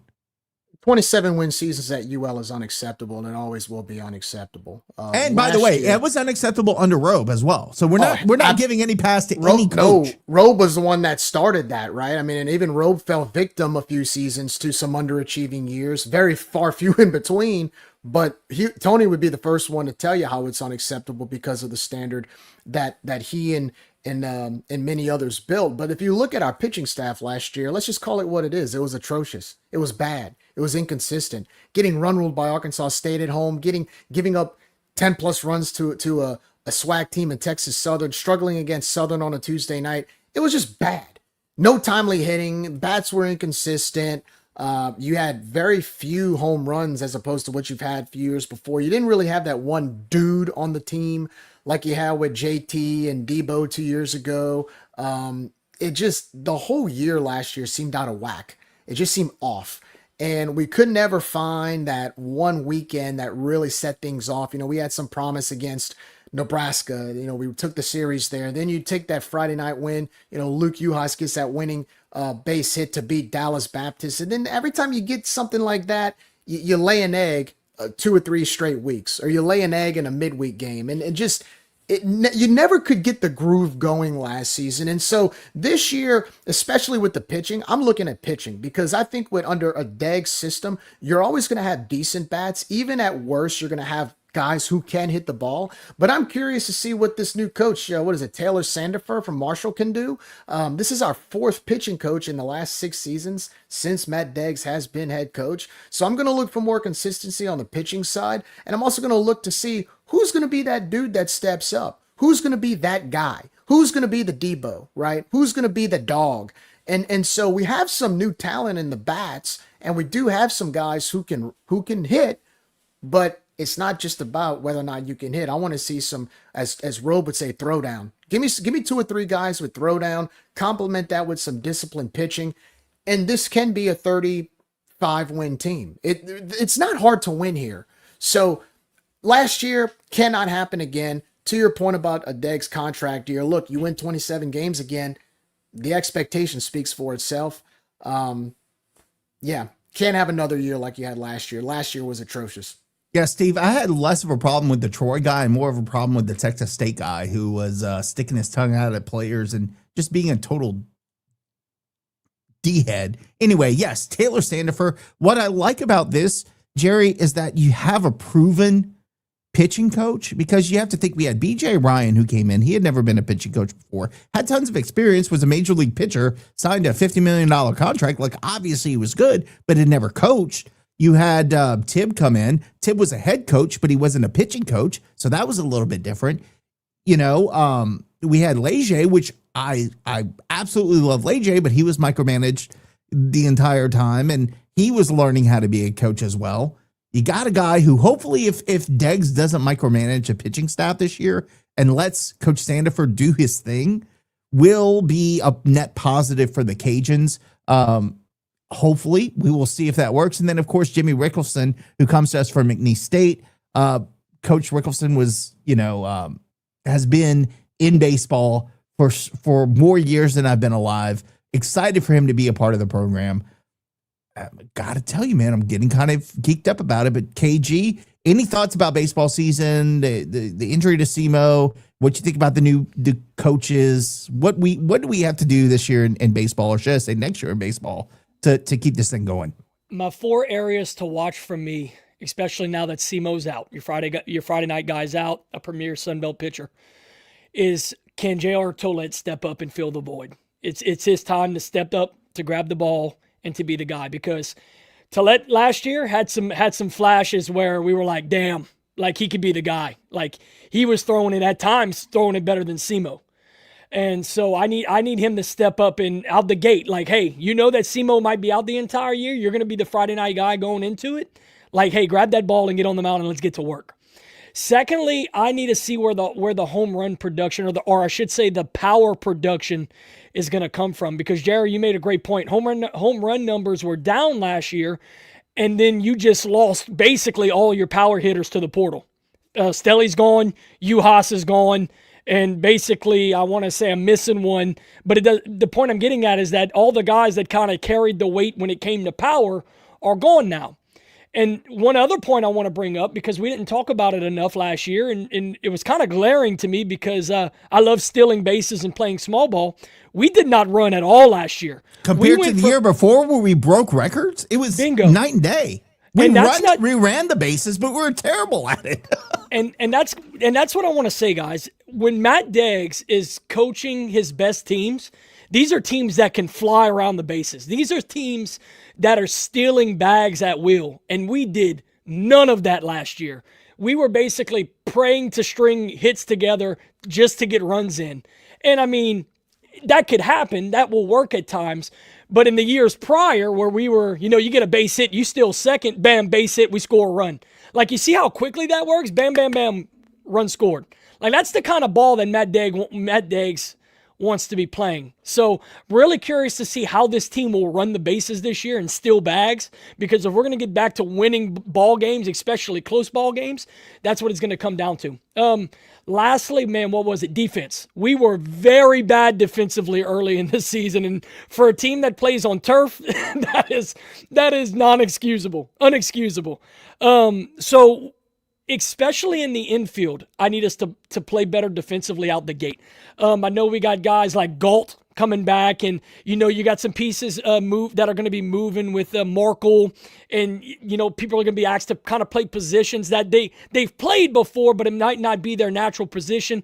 I just need us to be good in the infield. Outfield play is always going to, you run down a fly ball, make some, good catches. As long as you're making the average plays in the outfield, the above average plays will come in time. But it's the infield, routine ground balls, keeping things in front, throwing people out. I need to see better defense out the gate. And, but bottom line for me, J.R. Tollett needs to take the torch from day one and prove that he's going to be our Friday night staple, and then the rest will follow from there. And I'm just hoping that a couple of bullpen arms will show up and kind of submit themselves in each role. Hey, this is my role. I'm going to, if I got to come in middle innings, take the torch and save games, I'll do that. If I got to come in and close and, throw 98, because I know we got 2 or 3 guys on the roster that are throwing in the high 90s.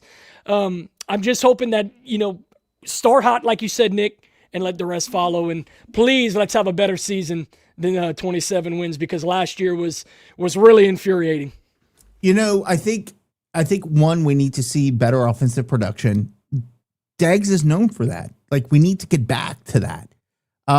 2, Deggs has got to stop micromanaging the pitching coach, which I'm hoping with Sandifer in, who has a proven record of turning pitching staffs around and being a really good pitching coach. I mean, hell, Marshall beat us. They had our number the last couple years. So that is encouraging. And number 3, the hope I felt like the guys he recruited last year, let's face it, Deggs is not your average coach. Deggs has his specific system. He's got the way things are going to be done. They're going to be done his way or you're going to get your ass chewed.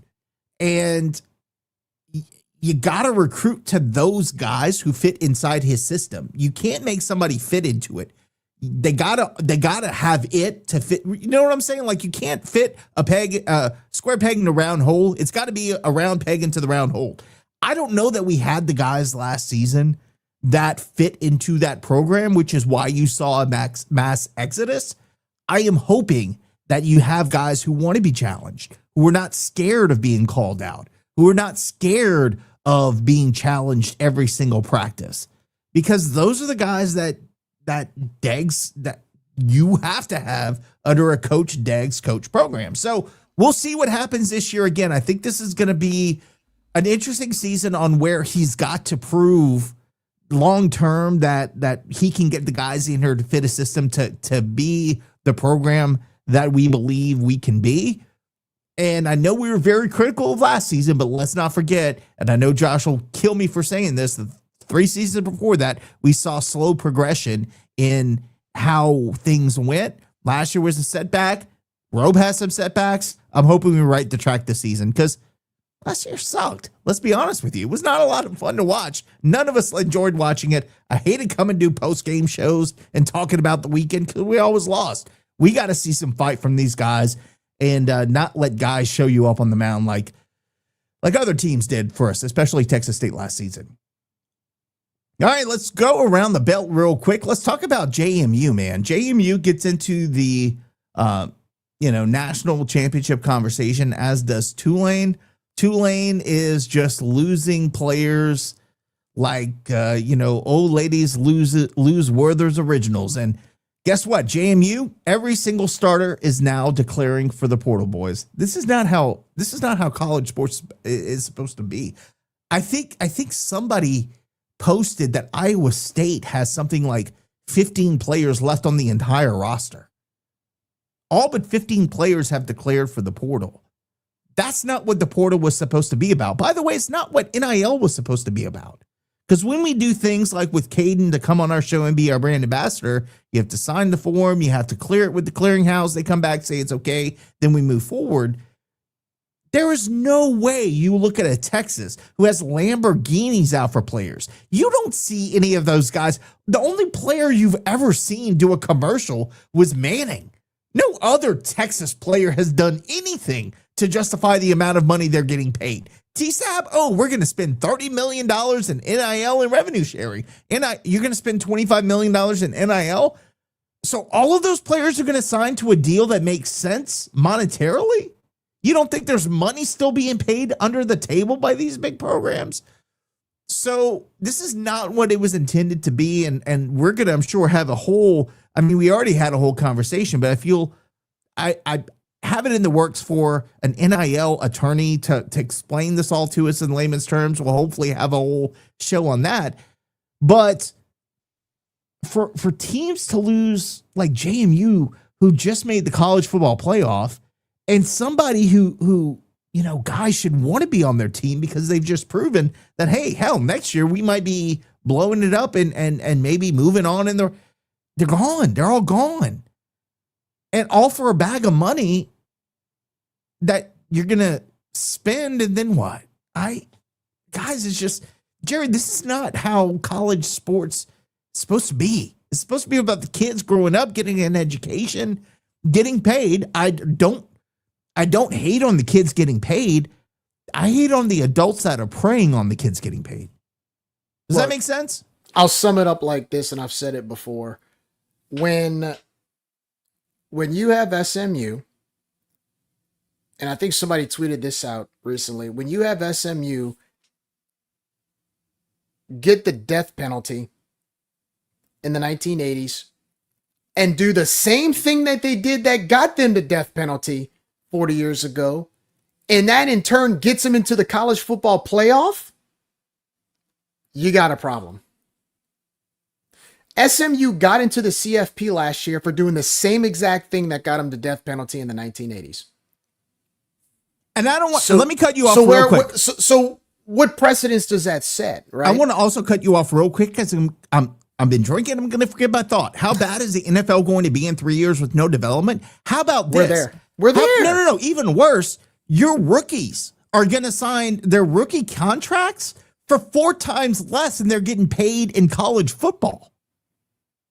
So that's going to be a factor you got to consider. I'm sorry, Jerry. I just had to point that out. Like, that's going to be something that has to be looked at and considered. Let's talk about the quarterback class coming into the NFL draft. The last 2 years, we haven't really had good quarterback classes, and that's been breaking news. Oh, the quarterback class isn't good. Well, when a quarterback doesn't get time to develop because he's going to 3 different schools, you're not going to develop. When they're getting paid $14 million for 1 year at Michigan, and then their contract is an 1/8 of that to sign, or even worse, a 1/16 of that in the NFL. No, of course they're not going to be as good because, like you said, they're not developed and they're getting paid more to suck. one thing I've learned about the JMU situation, and I'm glad you brought this up, it just goes back to the G6 P4 argument, because now you're seeing a team that was in the G6 that played in a playoff. And what happened was some of these players got the limelight. They got the spotlight on the national stage. So you know what they're thinking?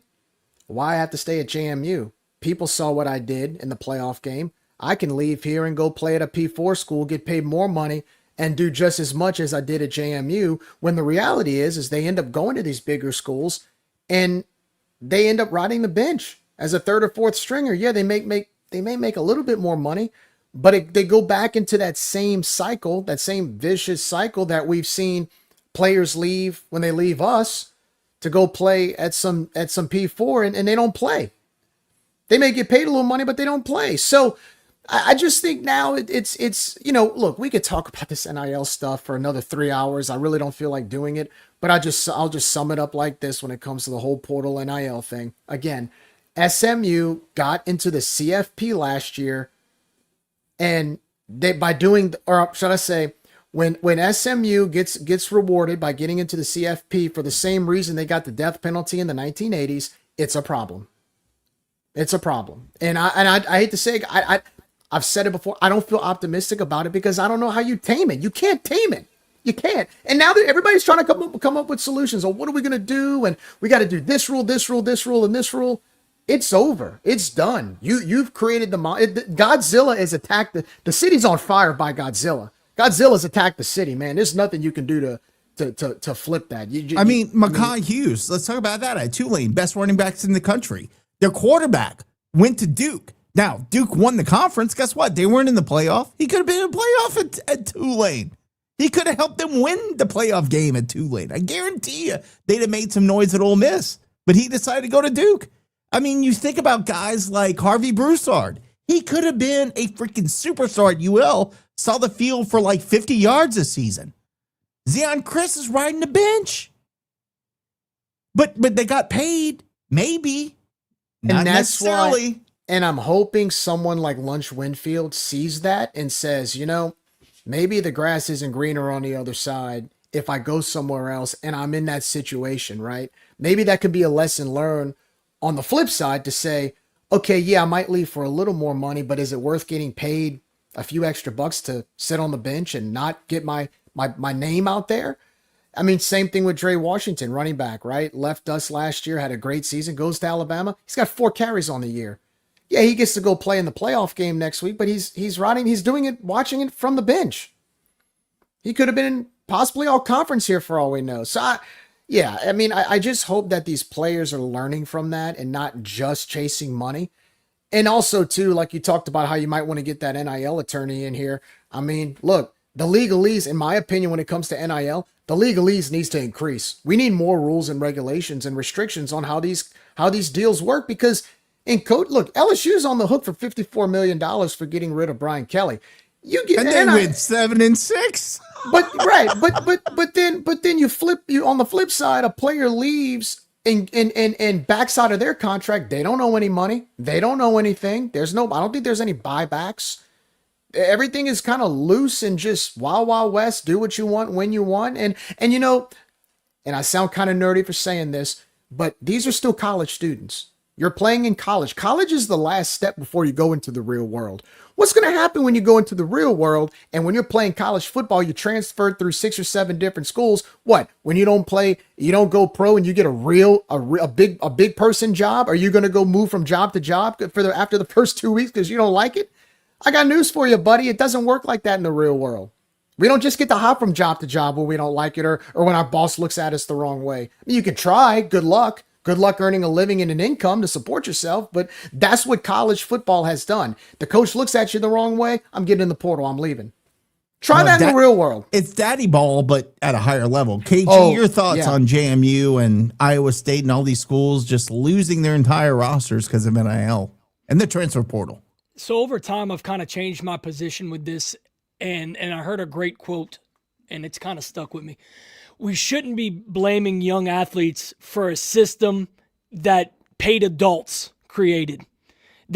Adults created this mess, not the athletes. So I'm done blaming young athletes for trying to get themselves in a position to get them to grow their families with money that they may never see. And it goes back to what I said very earlier in the show, where there's a lot of guys in the portal or wherever that may never see the field on Sundays. They may never get drafted. They may never make an NFL roster. So you got to make the money when you can, and you got to maximize your potential when you can. I love loyalty, as we all do. I wish this system rewarded loyalty more. It doesn't. But I'm certainly not going to, tarnish or diminish these young athletes for just trying to maximize the money that they can be making, because in some cases it is life-changing money. Some of us live in very comfortable situations. A lot of these athletes do not come from comfortable, situations.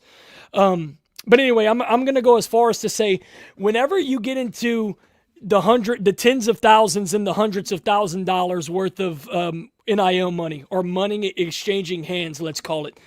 Now you're getting into contract mode. There needs to be contract signed, okay? You want a $100,000 NIL deal? Well, guess what? You're going to give me out a minimum 2 years or 3 years or whatever, and you're going to sign on the dotted line.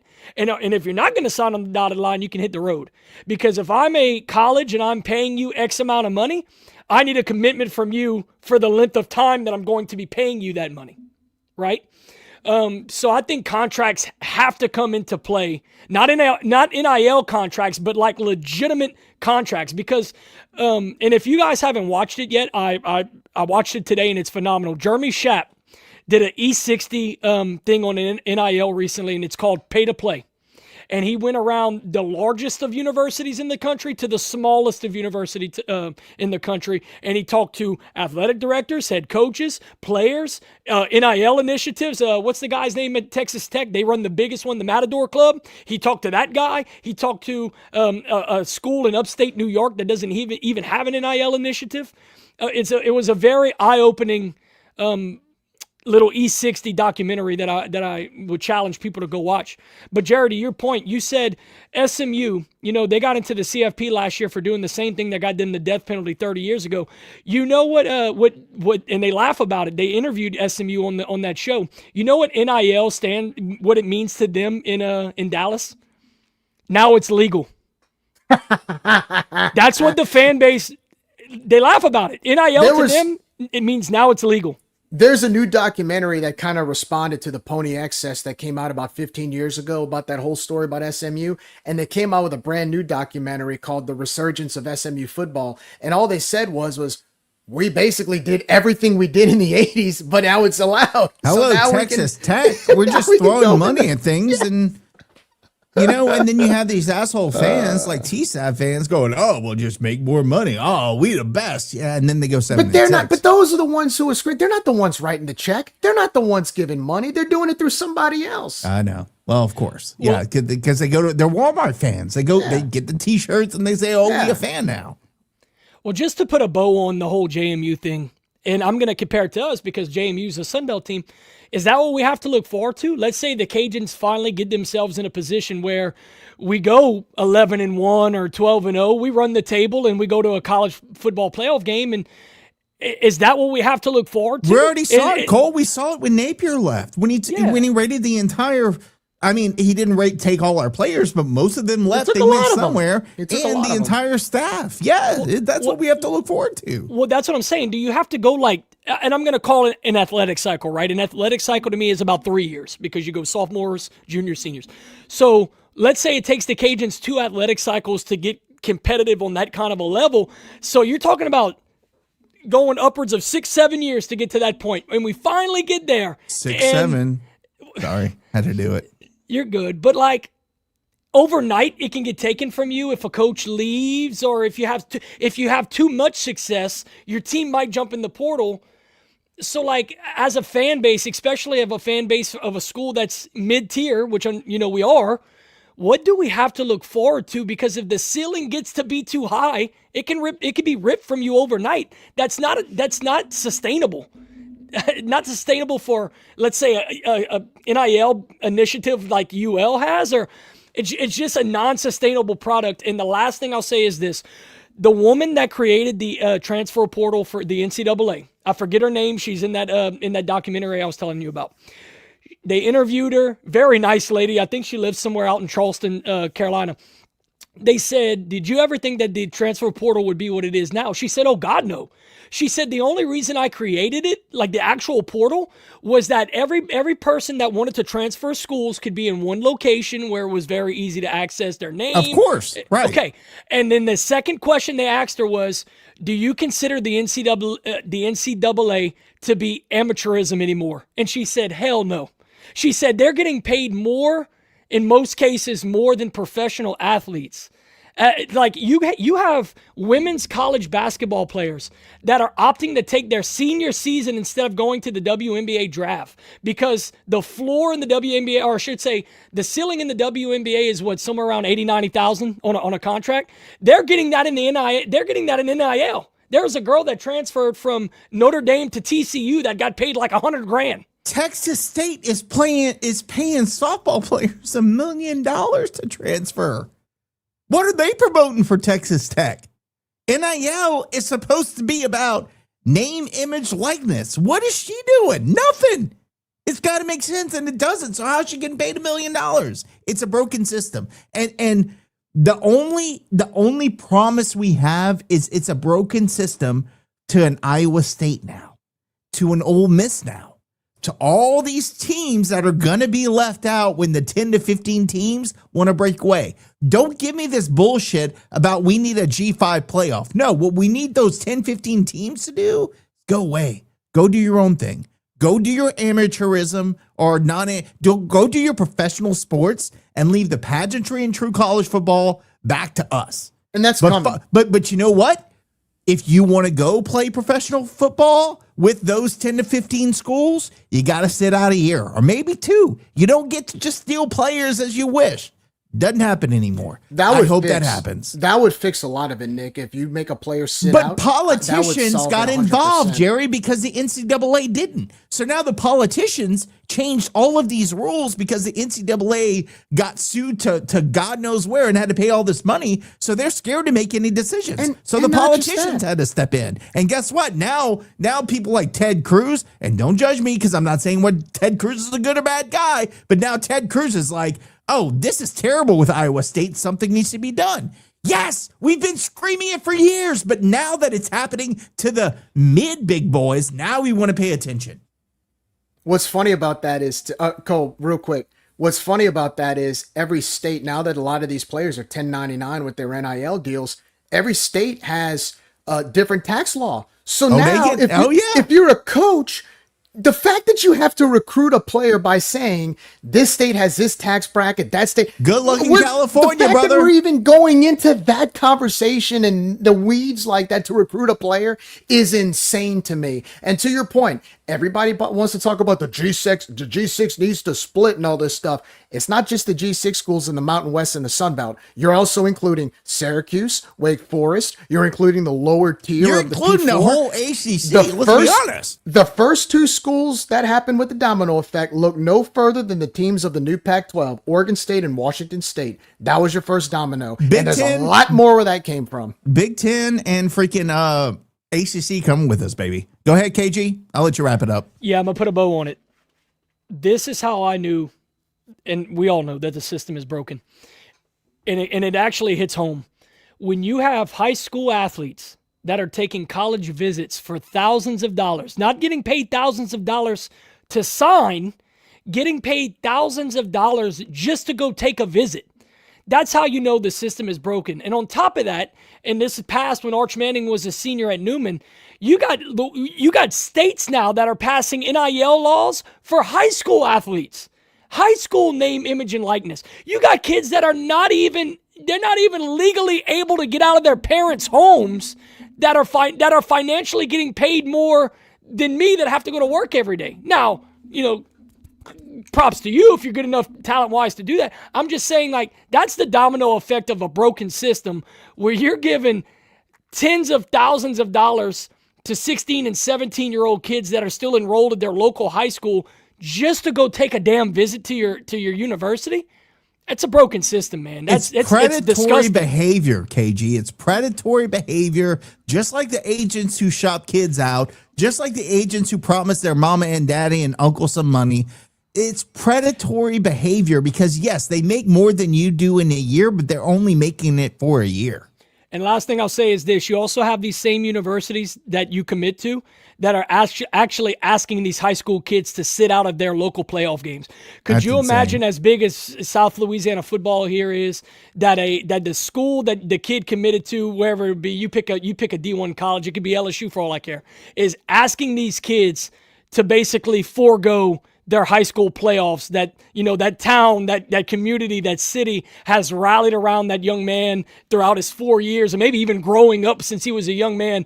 And now that I've offered you enough money, you're going to sit out of maybe an important playoff game. And, that is a very hard decision that a young man at that age would have to make. And like I said, that is an indictment on the system and how broken it is right now. Agreed. And when you have NCAA players, NBA players coming back into NCAA. That's crazy, man. It is crazy. But so they're coming back from pro. It's like relegation. It's insane. It's ridiculous. I don't want to get into all that. We'll have a whole episode, hopefully with that attorney later. But did want to give a shout out to the Arkansas State women's basketball team. They beat Arkansas, as we're talking about the Sun Belt Conference. So they beat Arkansas, which is very impressive. The Cajuns women's basketball team won tonight as well against Dillard University, who had a winning record. So we got to win. We're now 1-11 on the season. Way to go, ladies. And Texas State fans think that they're the Harvard of the South. Actual quotes on Twitter.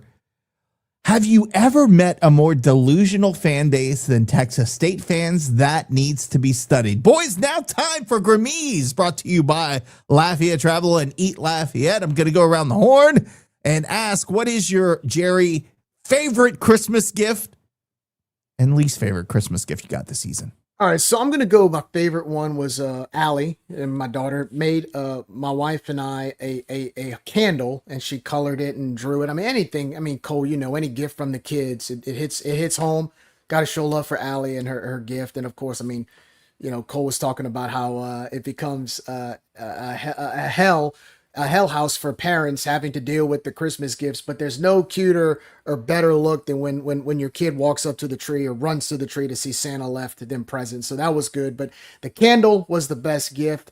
I'm not going to say I got bad gifts, but I did get a little bit of a discrepancy on mine because I got two of the same pairs of Crocs, even though I needed some Crocs. I got two of them. So now I'm like, man, do I return the other one? I feel bad. Who needs Crocs? Who needs Crocs? I do, because when I go outside to play fetch, I'll kick this little soccer ball to my dog, and I accidentally scrape the heck out of my foot to where I almost needed stitches. So yeah, Kayla told me you need Crocs, so I got some, but then I got two pairs. So I'm happy to have. It's always good to have extra, but I guess there was a little bit of discrepancy there. So yeah, that was my gift experience for Christmas this year. Most of my gifts were good. KG was so excited about the Crocs. KG, tell me, best and worst Christmas present this year. Shout out to my mama. Best Christmas gift is actually the one you see on my head. She did a really good job finding. By the way, where'd she get that? Somebody asked earlier. Absolutely, she got of course. Absolutely, and I don't know if it picks up well on camera, but this is actually cream. It's not white, so this is a cream, and so it's a really good looking hat. The worst gift that I got this year is actually from my mom as well. For whatever reason, she felt it in her heart to get me a box of loofahs. I guess she felt that I needed that. She But felt not like only- you need to wash your ass. Is what she. Hey, was well, I telling always you. need to wash my ass, but She saw that mu- video of you she running must- around yeah. your bra. Saw that brown spot. she must have saw that skid mark. But no, not only did she get a box of loofahs, it was purple. I'm like, what the hell am I gonna do with a purple loofah? I guess she wants me to wipe my ass with an LSU loofah or something. Well, But, I mean, if you got to wipe your ass with purple, hey, I ain't judging you, bro. No, but that was, most of the gifts we got all goes to the kids. I bought my wife a brand new car. She is more than happy and taken care of. I guess that could also go as the worst gift. Now I have to make more car your payments sake. more car payments on a brand new car. But no, man, a purple loofah. I'm gonna wipe my ass with that tonight when I get done with you boys. Thanks for sharing. How what you doing? My favorite gift was my $100 gift card to Best Stop because I'm gonna go load up at the Katy location. I'm actually doing a gumbo for New Year's Eve with the neighbors. I gotta tell you, man, for Christmas gathering for my family, I did a seafood gumbo, and I knew it was good when my niece's husband said, "Man, this tastes like Don's seafood gumbo." I was like, ball. That's a compliment. I hit it. That's a compliment. I can't say I had a least favorite gift because I asked my family not to give me gifts this year. What we did was I took money or whatever people were giving me, and I bought Christmas for a family who lost their dad. A 2-year-old and a 6-year-old lost their dad in September. So I took it upon myself to buy them Christmas, and my family gave me some cash to help with that. So I have no worse Christmas gifts. I had no Christmas gifts really outside of the $100 gift card. So nothing was terrible. And, I like to do that every year. I don't like to tell people I'm nice. I want them to continue thinking I'm an asshole because otherwise I could not uphold that reputation online. But that was really rewarding and satisfying. And she texted me tonight again, which was really cool. By the way, the Jensens were trying to FaceTime, but they're in a bar right now. I'm going to try to hold this up. This is Caden for his 21st. Oh, I can't get it. There we go. Caden for his 21st birthday. And you can't see the sign, but it says "Kiss a Cowboy at Midnight. Cheers 2026." And he has the whole family there enjoying dinner. So I know this sucks. I can't really show you guys, but they were going to try to FaceTime us so we could wish him a happy birthday. But you wouldn't be able to see me there because, the background and all that stuff. Finally, I want to ask you guys, New Year's Eve plans. What are you guys doing? Jerry? Yeah, we have a neighborhood New Year's Eve party. We're going to be buying lots of fireworks, shooting them all over the place, having a good time, shooting fireworks in the back and the sparklers. And Allie loves the sparklers and the poppers. It's going to be like a war zone, but it's going to be a lot of fun. And then New Year's Day, turn on my 75-inch, put the bowl games on, and we're going to cook some cabbage with some sausage. Kayla cooks a good crawfish cornbread. Going to have some black-eyed peas, some rice, and some, we're going to put that bacon dripping in all of it, and it's going to be delicious. And we're going to have probably 2 days worth of food after that, so that's going to be a lot of fun. And it'll be Thanksgiving all over again without the turkey. KG, you notice that subtle flex? Oh, my 75-inch. Oh, I'm going to turn up the 75. You probably got an 85-inch with your Hollywood studio. Don't give me that. I got a movie room with a 120-inch. Yeah, don't play so with what you mean I'm flexible? Well, I don't go. Oh, I'm gonna watch football on the 120-inch. No, do I I'm sound not like a that? douche. Yeah, you yes, kind I'm of gonna did do- actually with a more New Orleans accent. KG, My Jesuit education. Hey, we're just better than everybody, guys. I mean, Oh God.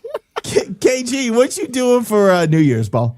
So New Year's Eve, we're going to Luke Burbank's house at Burbank's Bar and Grill. We always go there for New Year's. He has. By the way, he added me on Facebook, and I'm like, I don't know who this dude is, but I want to go. he likes to have fun, man. Oh, dude, his patio parties at a bomb. But yeah, we've been going there for years now. They have a pretty cool. He lives in a neighborhood, but the road that he's on is kind of like a dead end, and that entire dead end cuts up on New Year's. So yeah, we'll go there. We'll hang out on the patio, and then of course we'll do the fireworks and stuff with the kids. And on New Year's Day, we go to Mom and Daddy's. We watch football on the 90-inch. And my mama does smothered cabbage in the Magnolite pot. And most of my family, and I have a very large family, most of my family comes to my mama's house on New Year's. And, of course, we watch all the football games and take a bunch of naps and make a day of it. So depending on how cold it is, we might even play some wiffle ball in the backyard. We'll see. But, yeah, man, I'm looking forward to just having a break because this weird work week where you work in a day or two and then you got a half day and then a day off, it's like – it makes you have the don't wants. So I'm ready to have that half day on Wednesday and the Thursday off. I just don't know what day it is. So for like I told you guys, I'm doing a gumbo. I am doing the chicken and sausage gumbo, but for the first time, I'm using Uncle Pat's dry roux, which I heard was excellent. I got it from the Best Stop. So I heard it was excellent. Gonna try it for the first time. Shout out to the Best Stop, the official crackling of Rage and Review. And y'all don't understand. So you know when I tell you everything's bigger in Texas, I told y'all my neighborhood is 90,000 people. Like my neighborhood is half the size of Lafayette. Yeah. Right. It's half the size of Lafayette. Y'all like, oh, we got River Ranch. I got River Ranch on steroids over here, brother.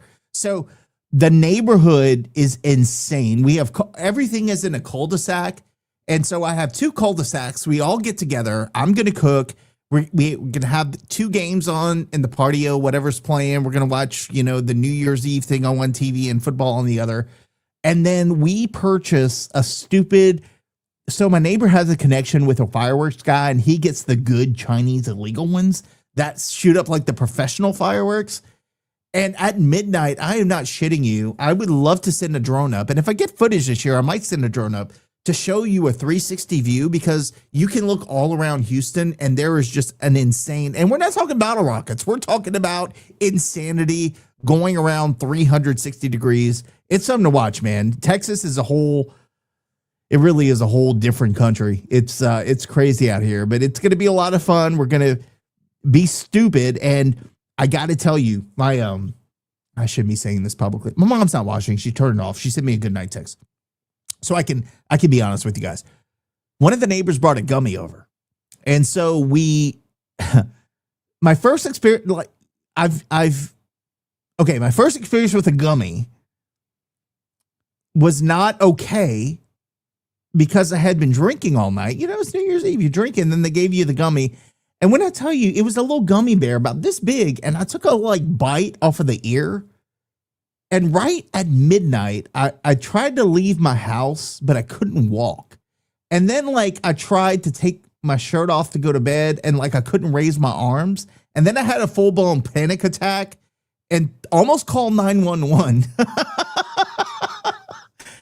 So I will, 1, never be doing a gummy again. And 2, that will be my forever story for New Year's Eve. No, Steve. The thought of me, when I tell you I couldn't lift my arms, bro, and I thought I was having a heart attack. It was a panic. I went into full panic attack. I couldn't lift my arms. And that is how I will never be a drug addict, because I can't. But I tried the gummy. I tried the gummy ear, and we're not doing that again. You must have had some of them No Diddy gummies or something. That never happened to me when I took a gummy. But there had to have been fentanyl in that shit, because how can you take that small of an amount of a gummy and can't raise your arms, bruh? I just I didn't throw up or anything. I thought I was dying. I literally was calling 911, and something in my head clicked, and I was like, dude, it's THC. You took a gummy. And then after that point, I was good. But it was not good before that. Not if you're calling 911 because you're having a panic attack. When I woke up in the morning, I felt like nothing happened. I was good. I was fine in the morning. Just my neighbors, but I will say my neighbors also had the same gummies. And they couldn't move for 2 days. So there was something going on with that, because that is not normal. You just bit the ear off. What if you would have eaten the whole thing? Oh, my God. I was just thinking, okay, it was peer pressure. I'm going to be with the cool kids. But they were on their ass for 2 days, 2 days after. It wasn't just me. The wives, all the wives were like, what's wrong with you? Nothing, honey. Just hungover. No, I'm telling you, somebody miscalculated the amount of THC to put in that gummy. Anyway, I'm just saying. Never again, right, Nick? This is never good right here. No, I literally swore that off. And I'm not going to confirm nor deny whether I've done the other stuff, but that never. That's why you never have to worry about me being a crackhead. Never, even though I act like I'm on meth, never going to do that. Trust me, I'm good. I don't want to ever have that experience ever again. It must have been that mojo. Don't they have that mojo, those bath salts? I bet you they put that. There was something, bro.